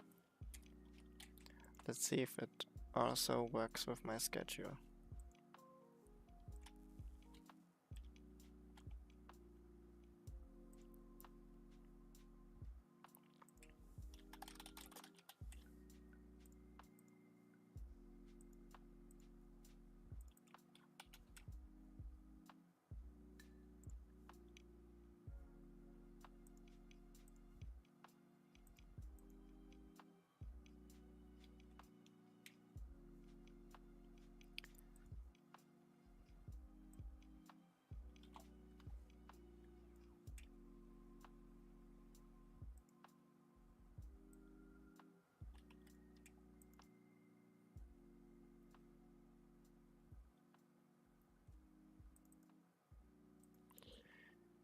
Where did I put the other interactables?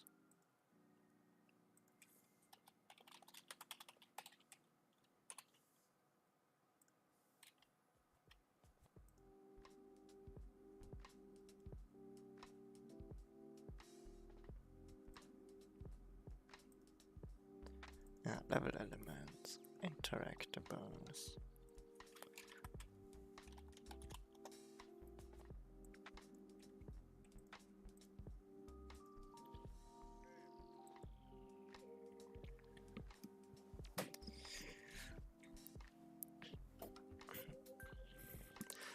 Oh, nice. Then hopefully I'll be able to play it there. Generally excited to see the projects from Spengergasse.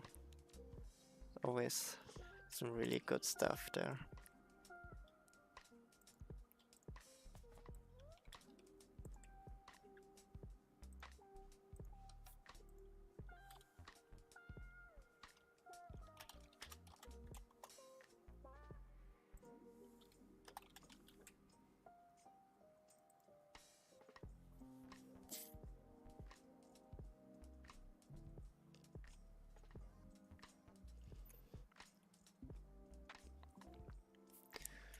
Sure, if you have a build, send it.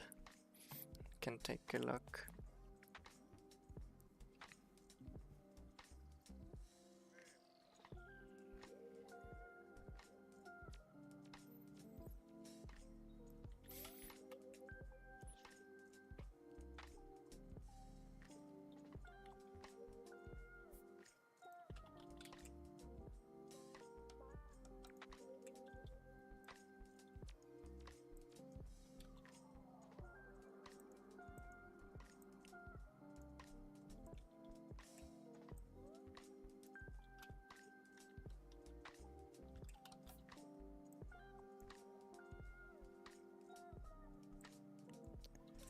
So, what I want to do here is, I guess, just place a trigger that ends the tutorial.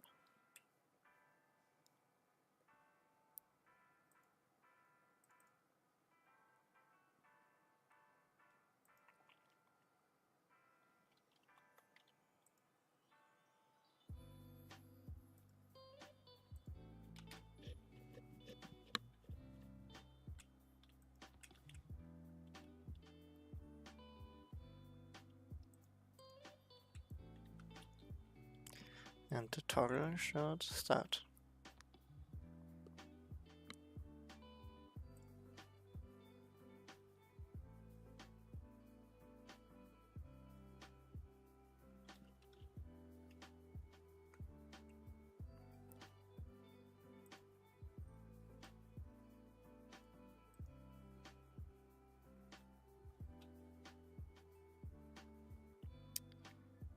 Should force start the quest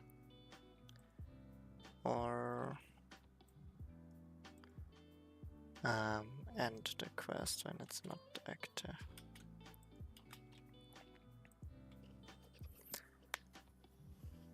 Let's see.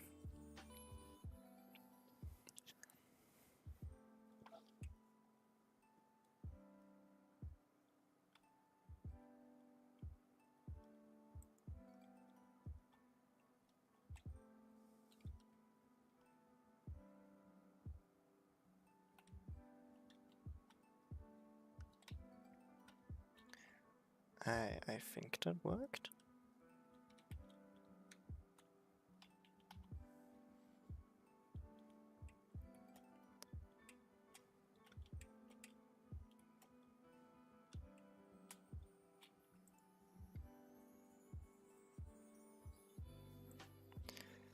Let's try that again.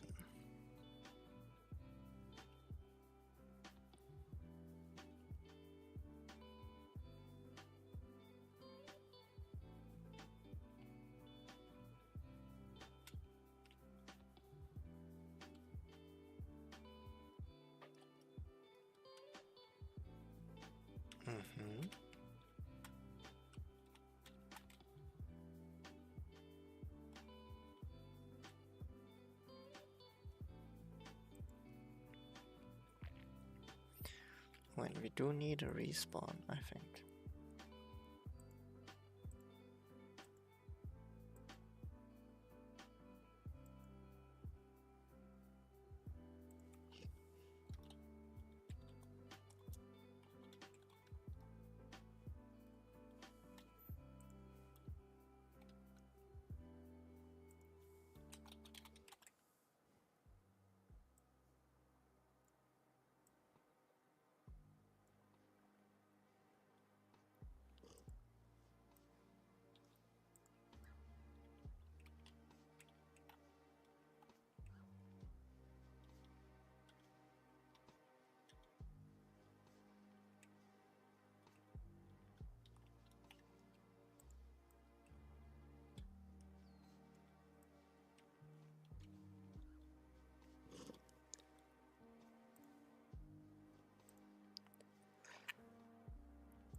Instead of keyboard enter, we want keyboard F for the interact.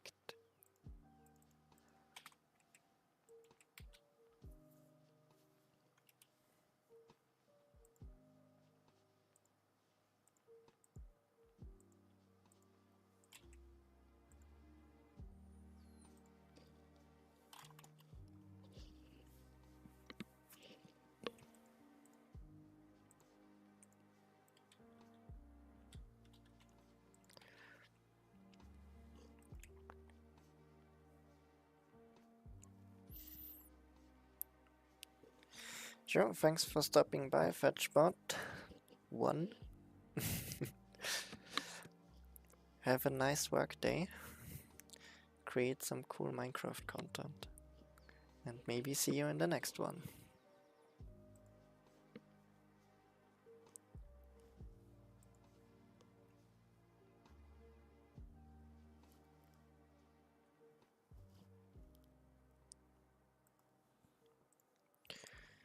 Alright. I guess let's commit our changes.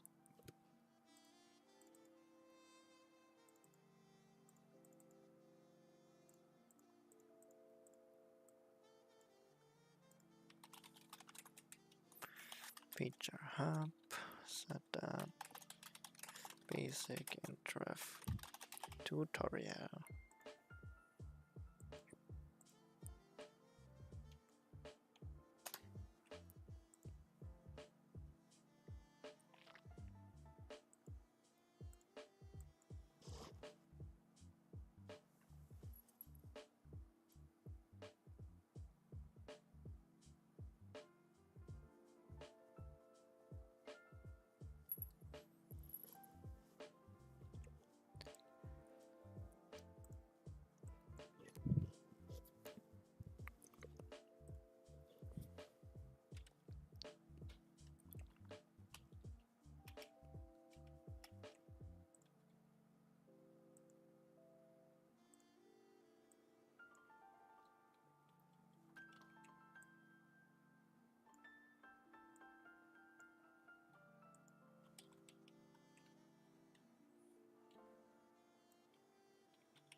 Alright, now we kinda have to get this thing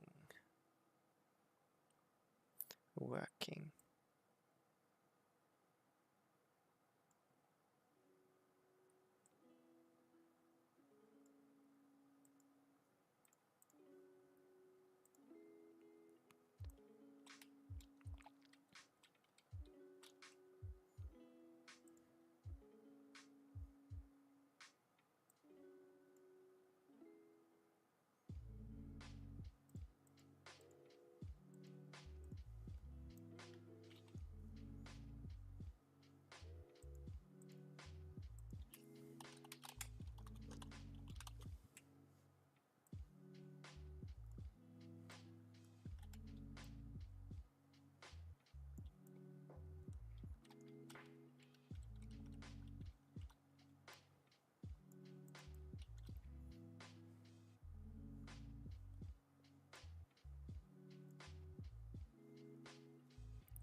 Ah, okay.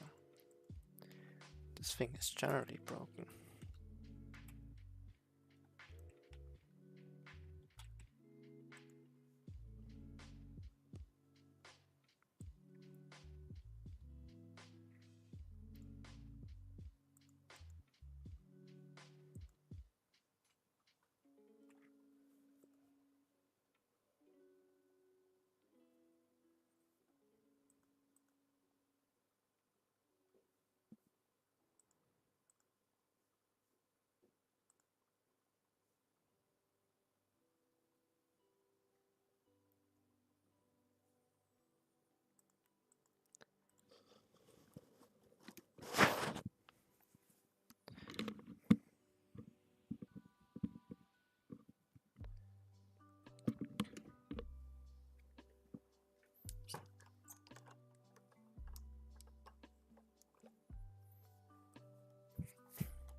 Yay!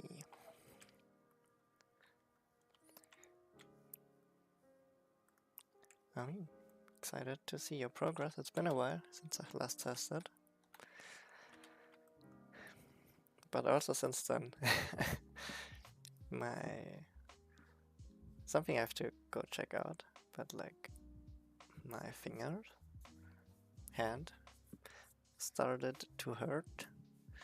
So especially typing fast, is getting a little tricky.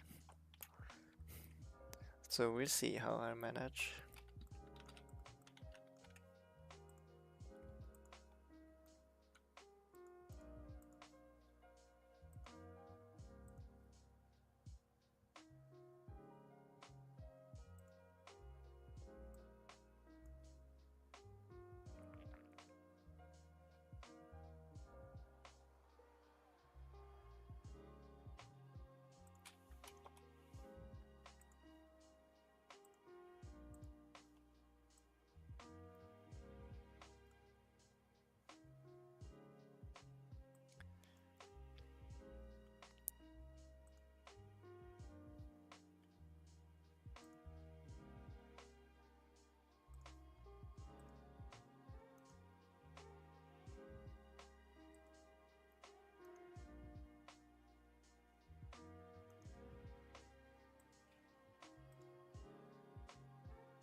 Okay.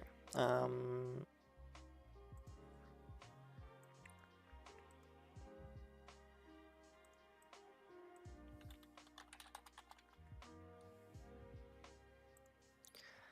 not sure where that... Okay. Probably the timelines are here.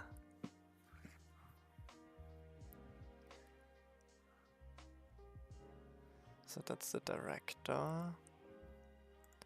That's the timeline forward.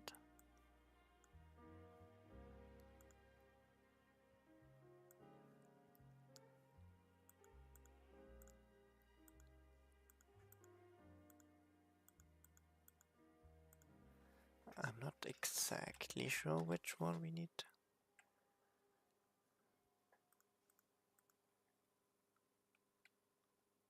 And I guess let's just see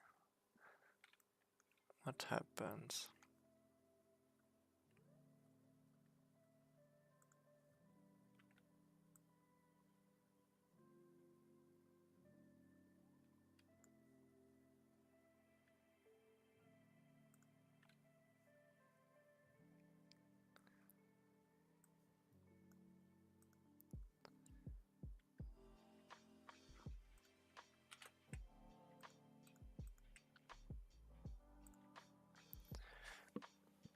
Let's just hit play and see what happens. My expectation is nothing. Or like an error or something. Okay, I go there. And it does nothing. Okay. Oh, it does something, at least. No, that's absolutely not something. It's nothing. And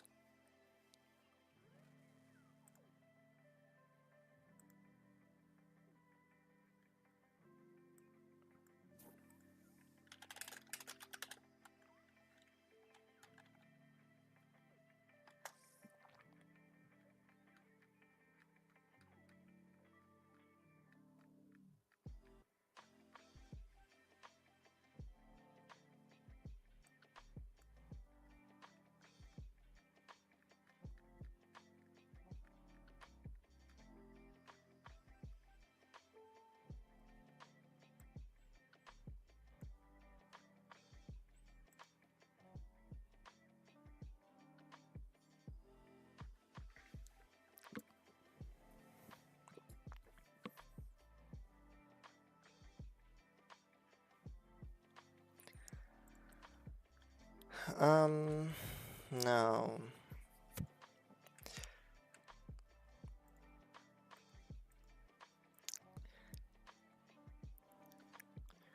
I'm not completely sure how to best debug this.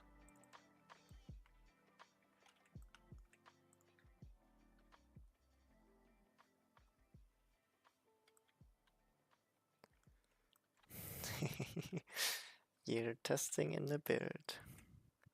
Always fun.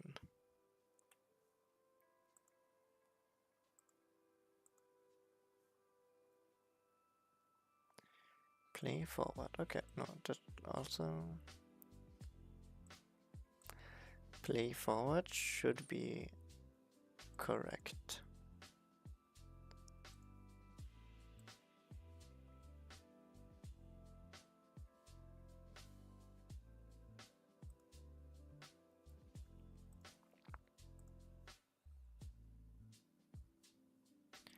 Actually, let's. How can I?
Um.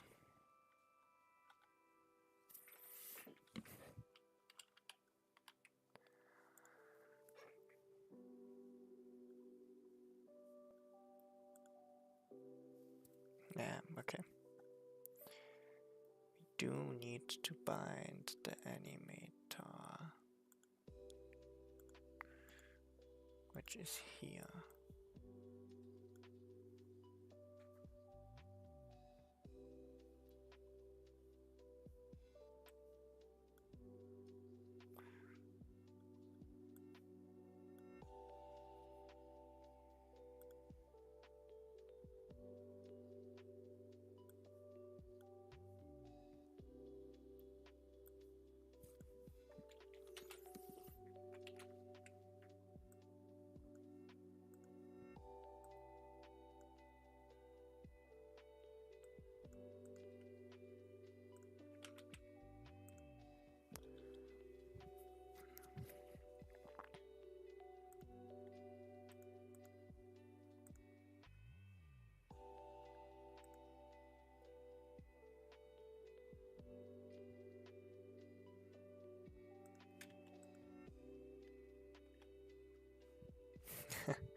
I mean,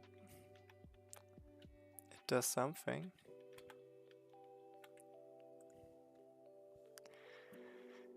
Alright, let's look into the timelines.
I kinda lost track. What did I want to do? Fixing the timeline for this bridge.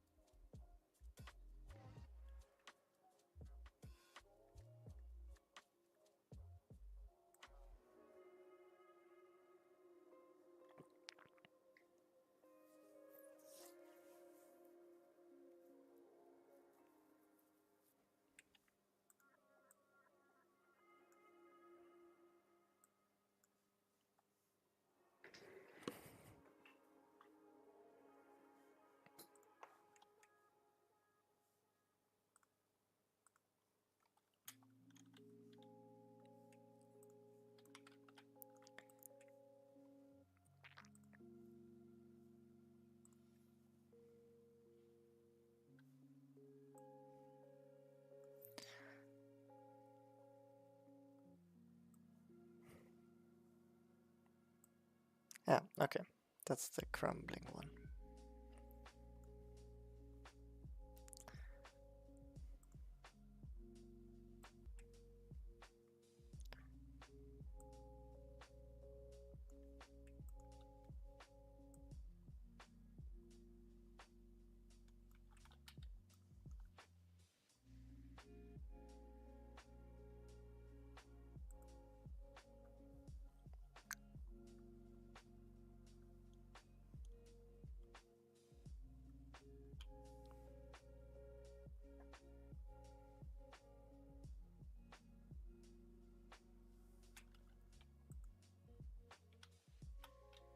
Yay, it's crumbling. Oh, but the reversion isn't working. Thanks. Oh, sticky keys. No, we don't want sticky keys.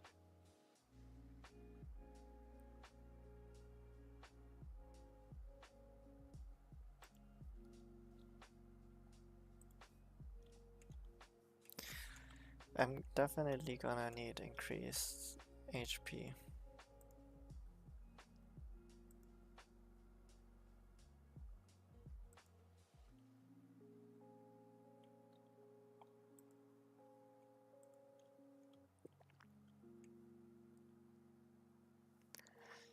So,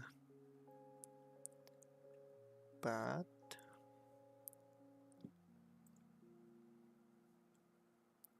oh, why? Because we didn't set the animator. Rookie mistake.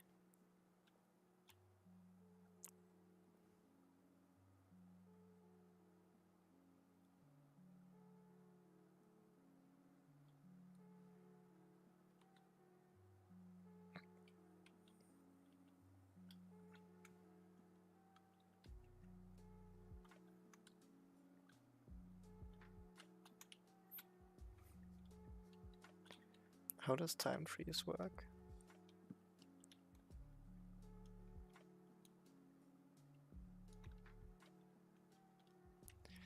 Does it work for this? It does work for this.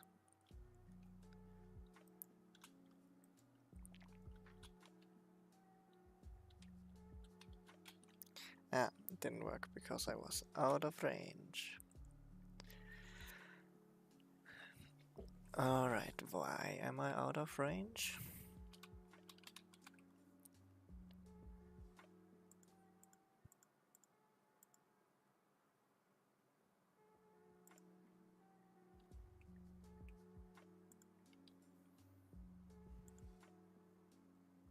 Probably because of this thing.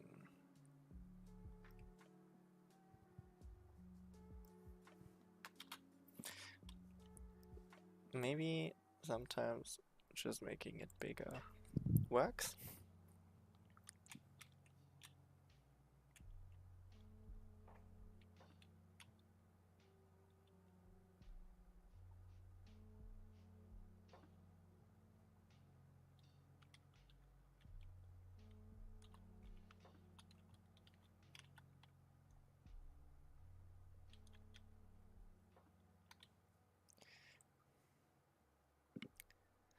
I think I need to do the camera differently. What happens if I... Oh, right, that's not exactly how it should work, but sure.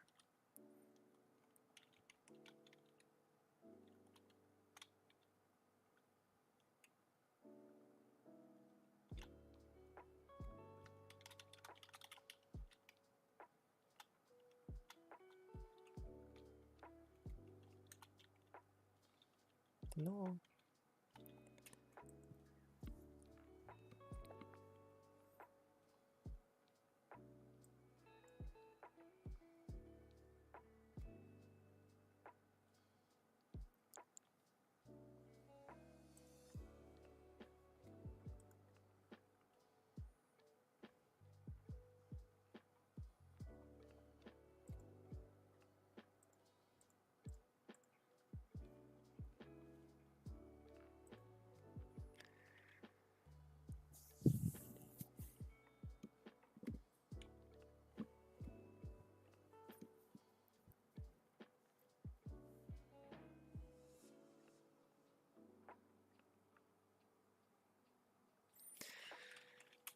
Alright, alright.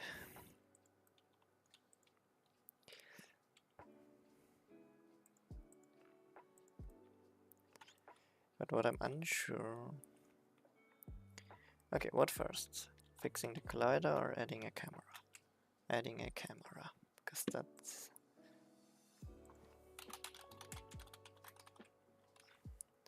Camera region, I think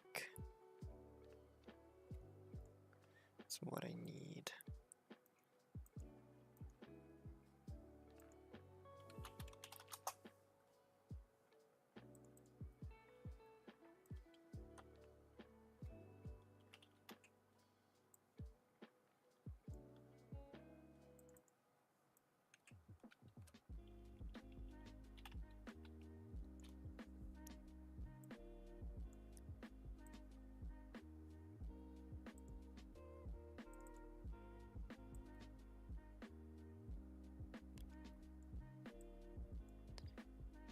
Wait.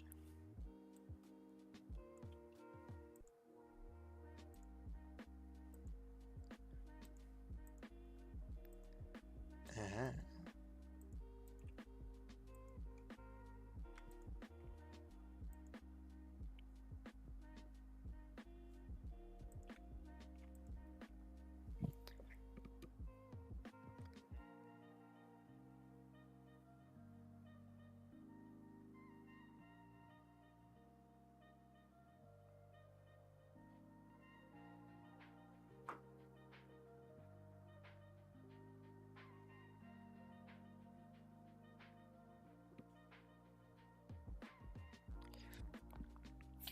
Okay, by the way, Allegra, if you still want me to test, we have 25 minutes. Because I do have a meeting afterwards. I can't really do a lot of overtime.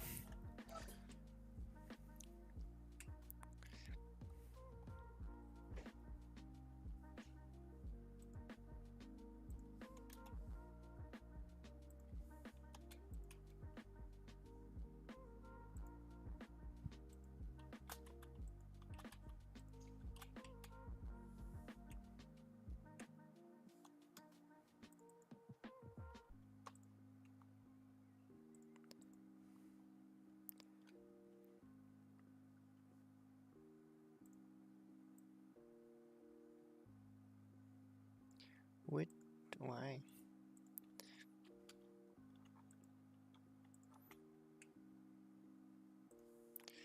Zero, zero, zero.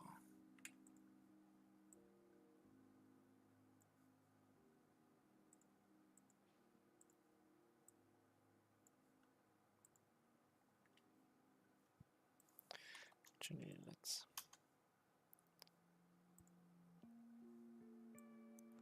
put this here.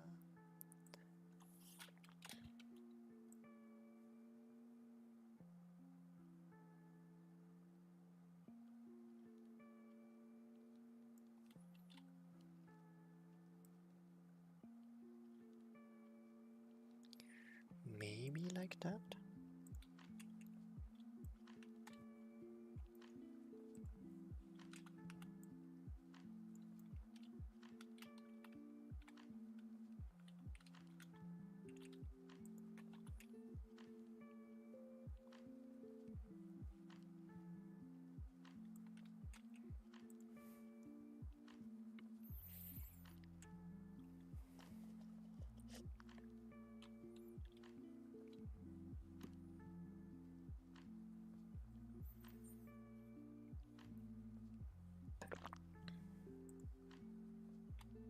Whoops. Well, it's working, but not exactly helpful.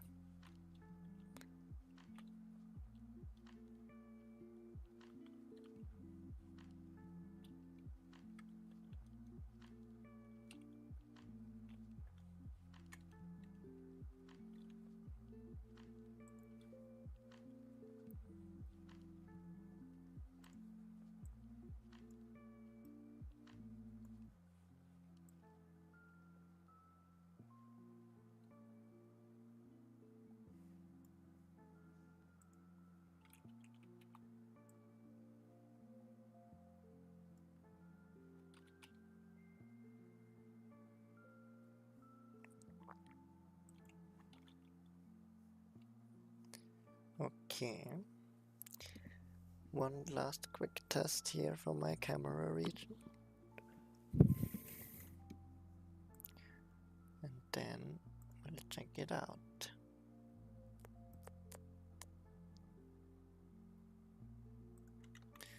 Oh, let's see if it works with the edge client.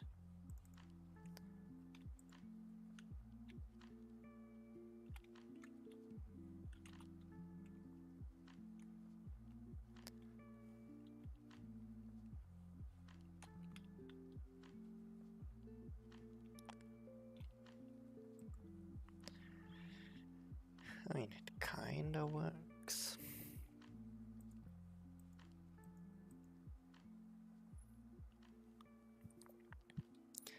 But we should probably, instead of a fixed cam, add, like, you know, add a cam to the target group. Oh, I think we're there.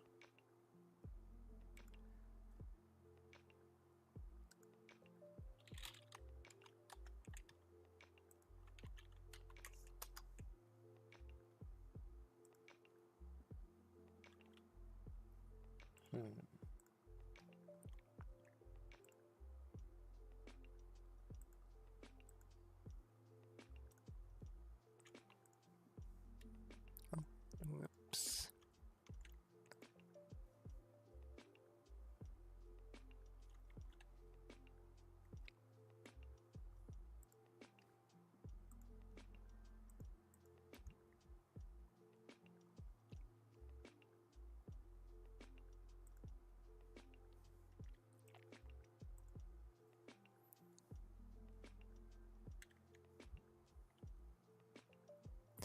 Okay, then let's do the Spellbound Odyssey.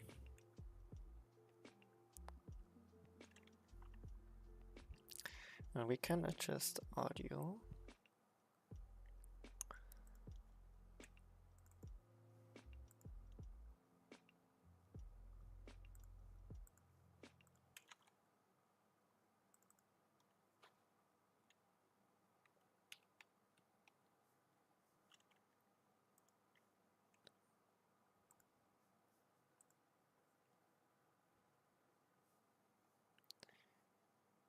All right.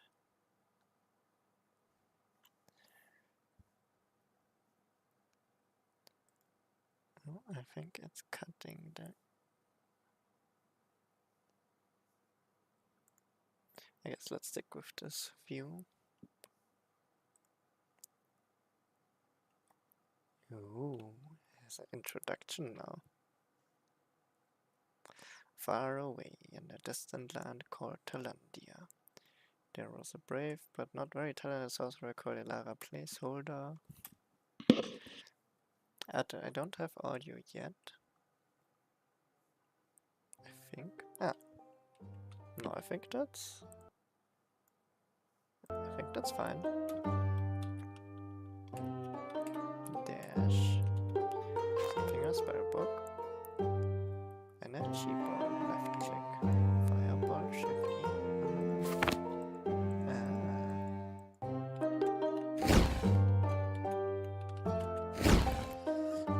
Shift E is not nice on my little finger. But yeah. Yes. We do know they're farming blob. Oh boy. Damn, they explode. I didn't expect that. Hello Melinda. Yes, we'll be searching for your husband.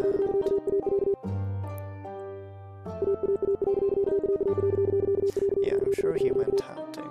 It's definitely where he is.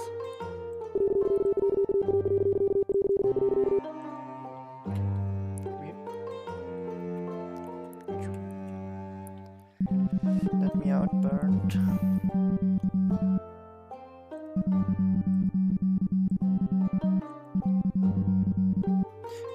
How did I already lose HP? Oh, probably from the explosion.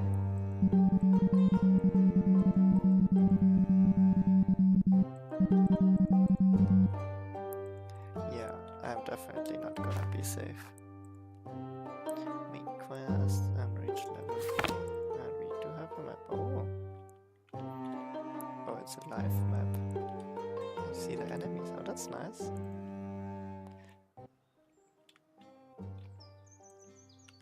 Ah. Okay, I do like having like this energy bar that I can just throw at things. Especially at the small ones. Oh, my fireball does like an AoE damage? Did it do this always?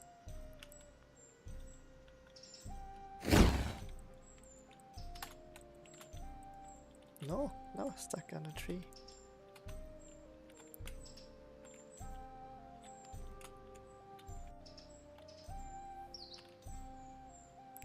Okay, let's farm some blobs.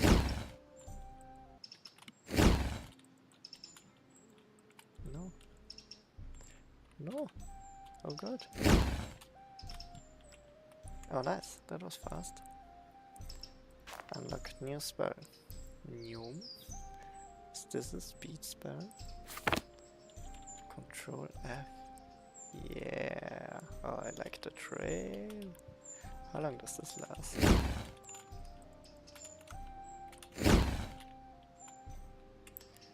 Oh god, I have to start memorizing them at some point.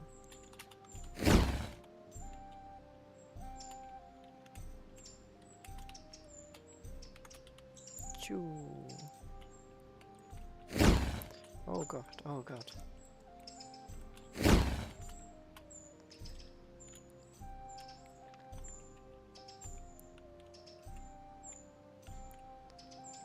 Okay, I've seen some shrooms here. Let's stay healthy. Just in case.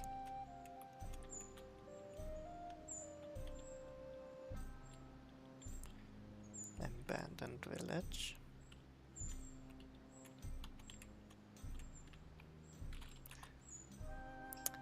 Mysterious forest. But let's check out the portal first.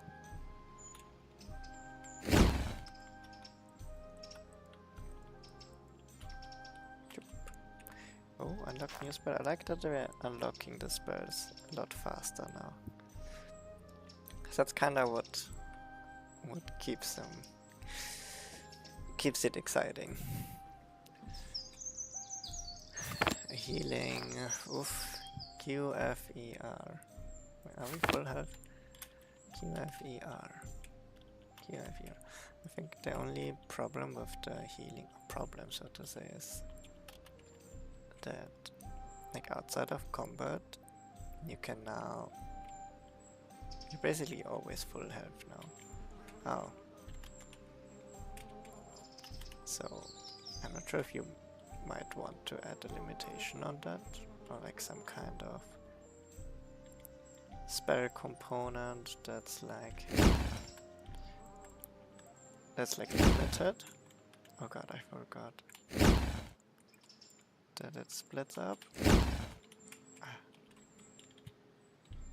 Okay, I probably can't get in there yet. But let's keep farming.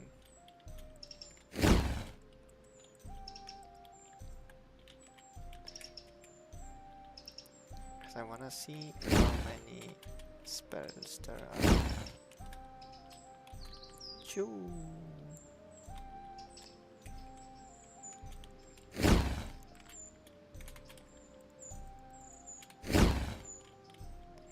Okay. Oh, okay, it just explodes immediately.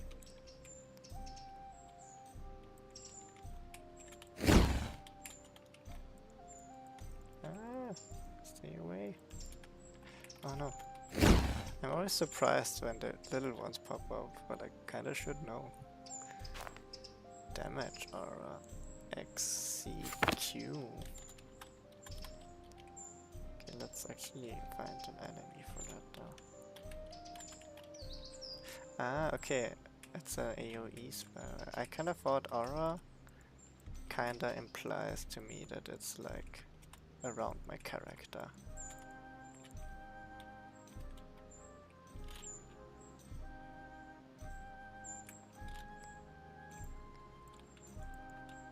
Oh no. Oh no. Oh no. Oh, X. What was the damage aura? Oh god, I forgot. Okay, fireball also does it. XCQ, okay. It does get.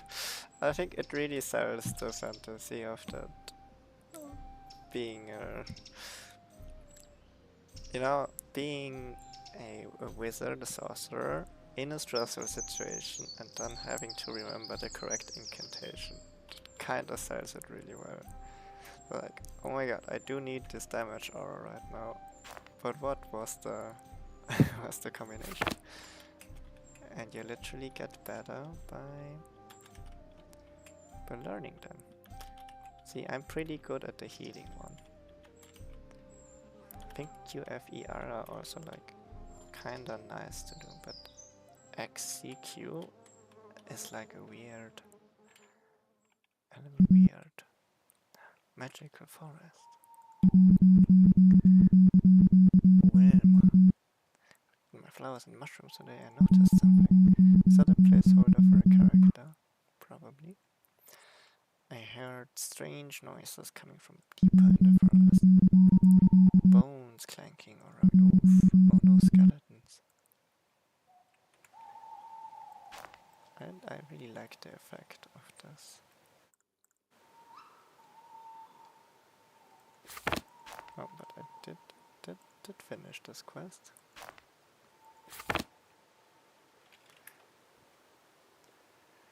Okay, this has a lot of paths.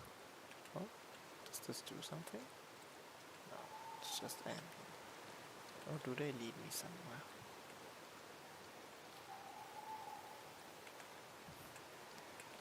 The one thing with having a map is you might have players, especially in the forest, who are just sticking to the map. So maybe you could. I mean, it's a design decision. Oh boy. Oh boy. Oh, you can deflect them. Is that what happened? No, they bounce back. Oh, that's just see, I see. I kinda want to get this damage aura thing. Ha! Get damage aura. Oops.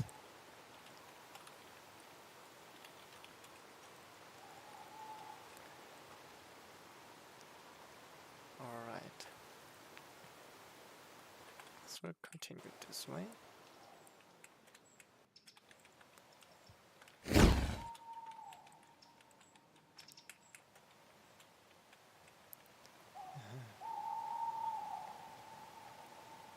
Continue north. Oh boy, oh boy. No, I literally can't do a damage aura mid-combat because I have to keep moving. Shift E is still possible, but free things not possible for me. Which I guess is a good thing. I mean, from still under CQ. Oh yeah, I did it. Oh, that felt good. Let's do a quick heal though.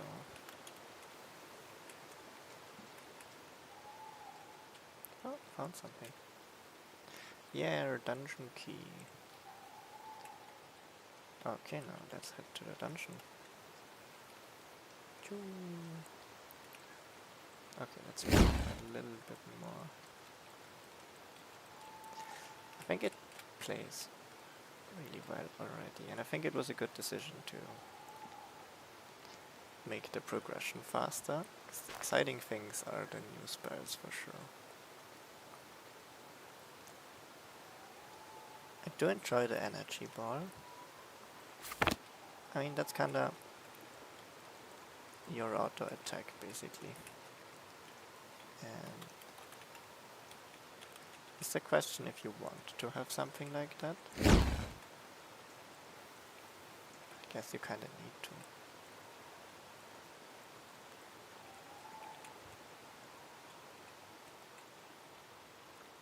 Choo.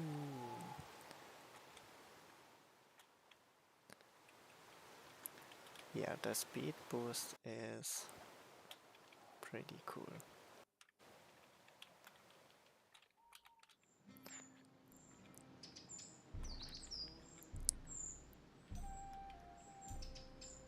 I guess I'm not sure if you need to, but it could be a consideration, especially with now multiple spells coming together, of introducing some kind of mana resource. Oh wait, why did I lose health there? Like, did entering the dungeon hurt me? Is there a map down? Oh, there is a map down here. Okay, I'm kind of scared of this. Oh wait, that's the exit. Yeah. Oh boy, that's a spider? Help! Oh, spider webs, they probably slow me? Yeah. Okay, that's evil.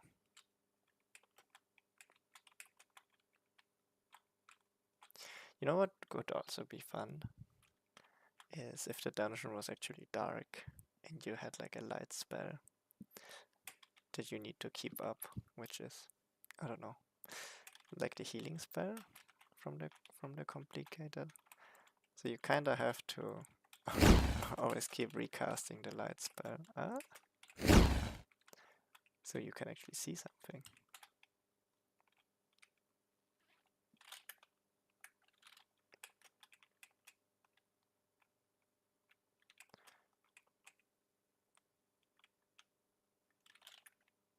Oh, treasure chest. Unguarded treasure chest. Boss key.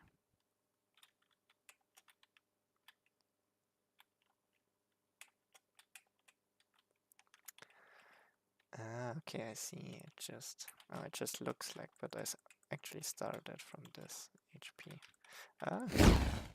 Missed the key.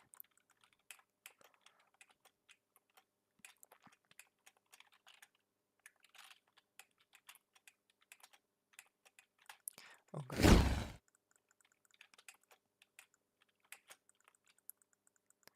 No, my PC started lagging. Phew.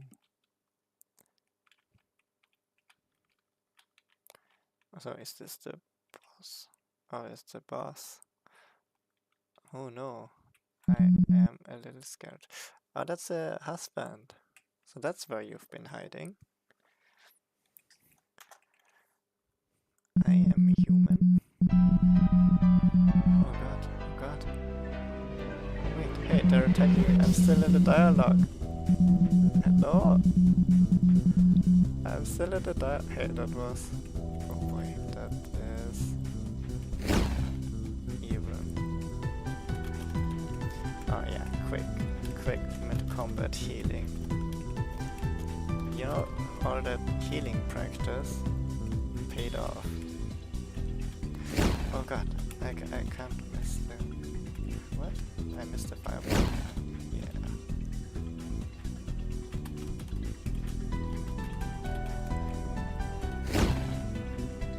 Oh, I can do a damage aura. No, now the spells actually pay off. Oh boy. I need just one good fireball.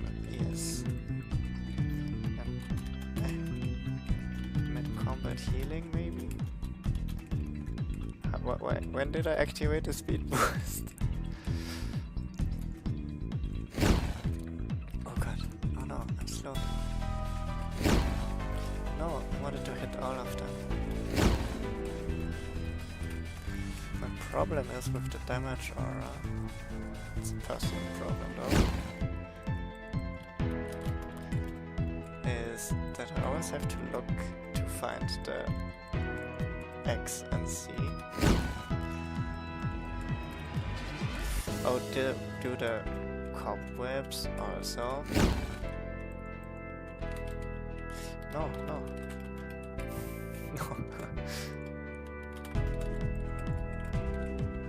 This is stressful, but oh no. I died.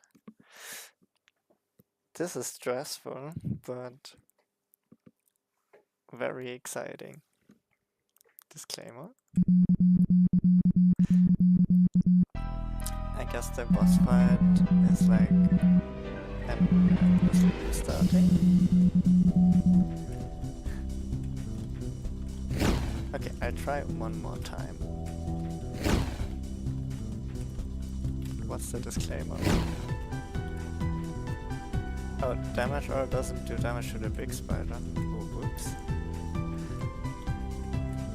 Well, I would reconsider that, because that would be a really nice use case for this here. Because then you have kinda used all of the spells, like the demo spells. Because I need the fireball to get rid of the little spiders fast. And then I can sneakily place like damage auras there.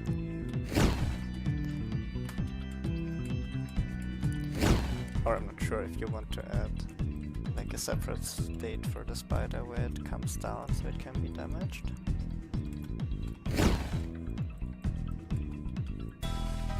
Because otherwise, especially with the nimble spiders, tiny spiders, there's really use case for the aura.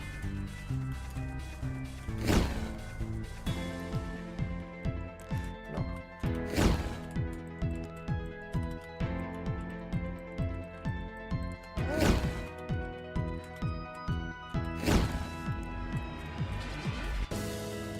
I do like the music as well.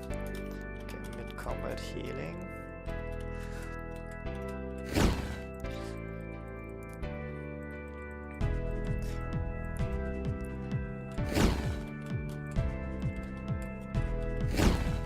No, but I actually really do like this interaction.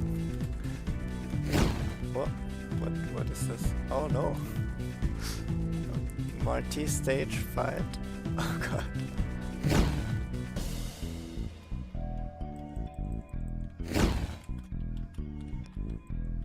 I feel like green means they're poisonous. Oh god, I need to heal. I can't heal. No. Oh no. Okay, I kinda take it back with the previous statement about healing needing a different resource. It's absolutely valid thing mid-combat.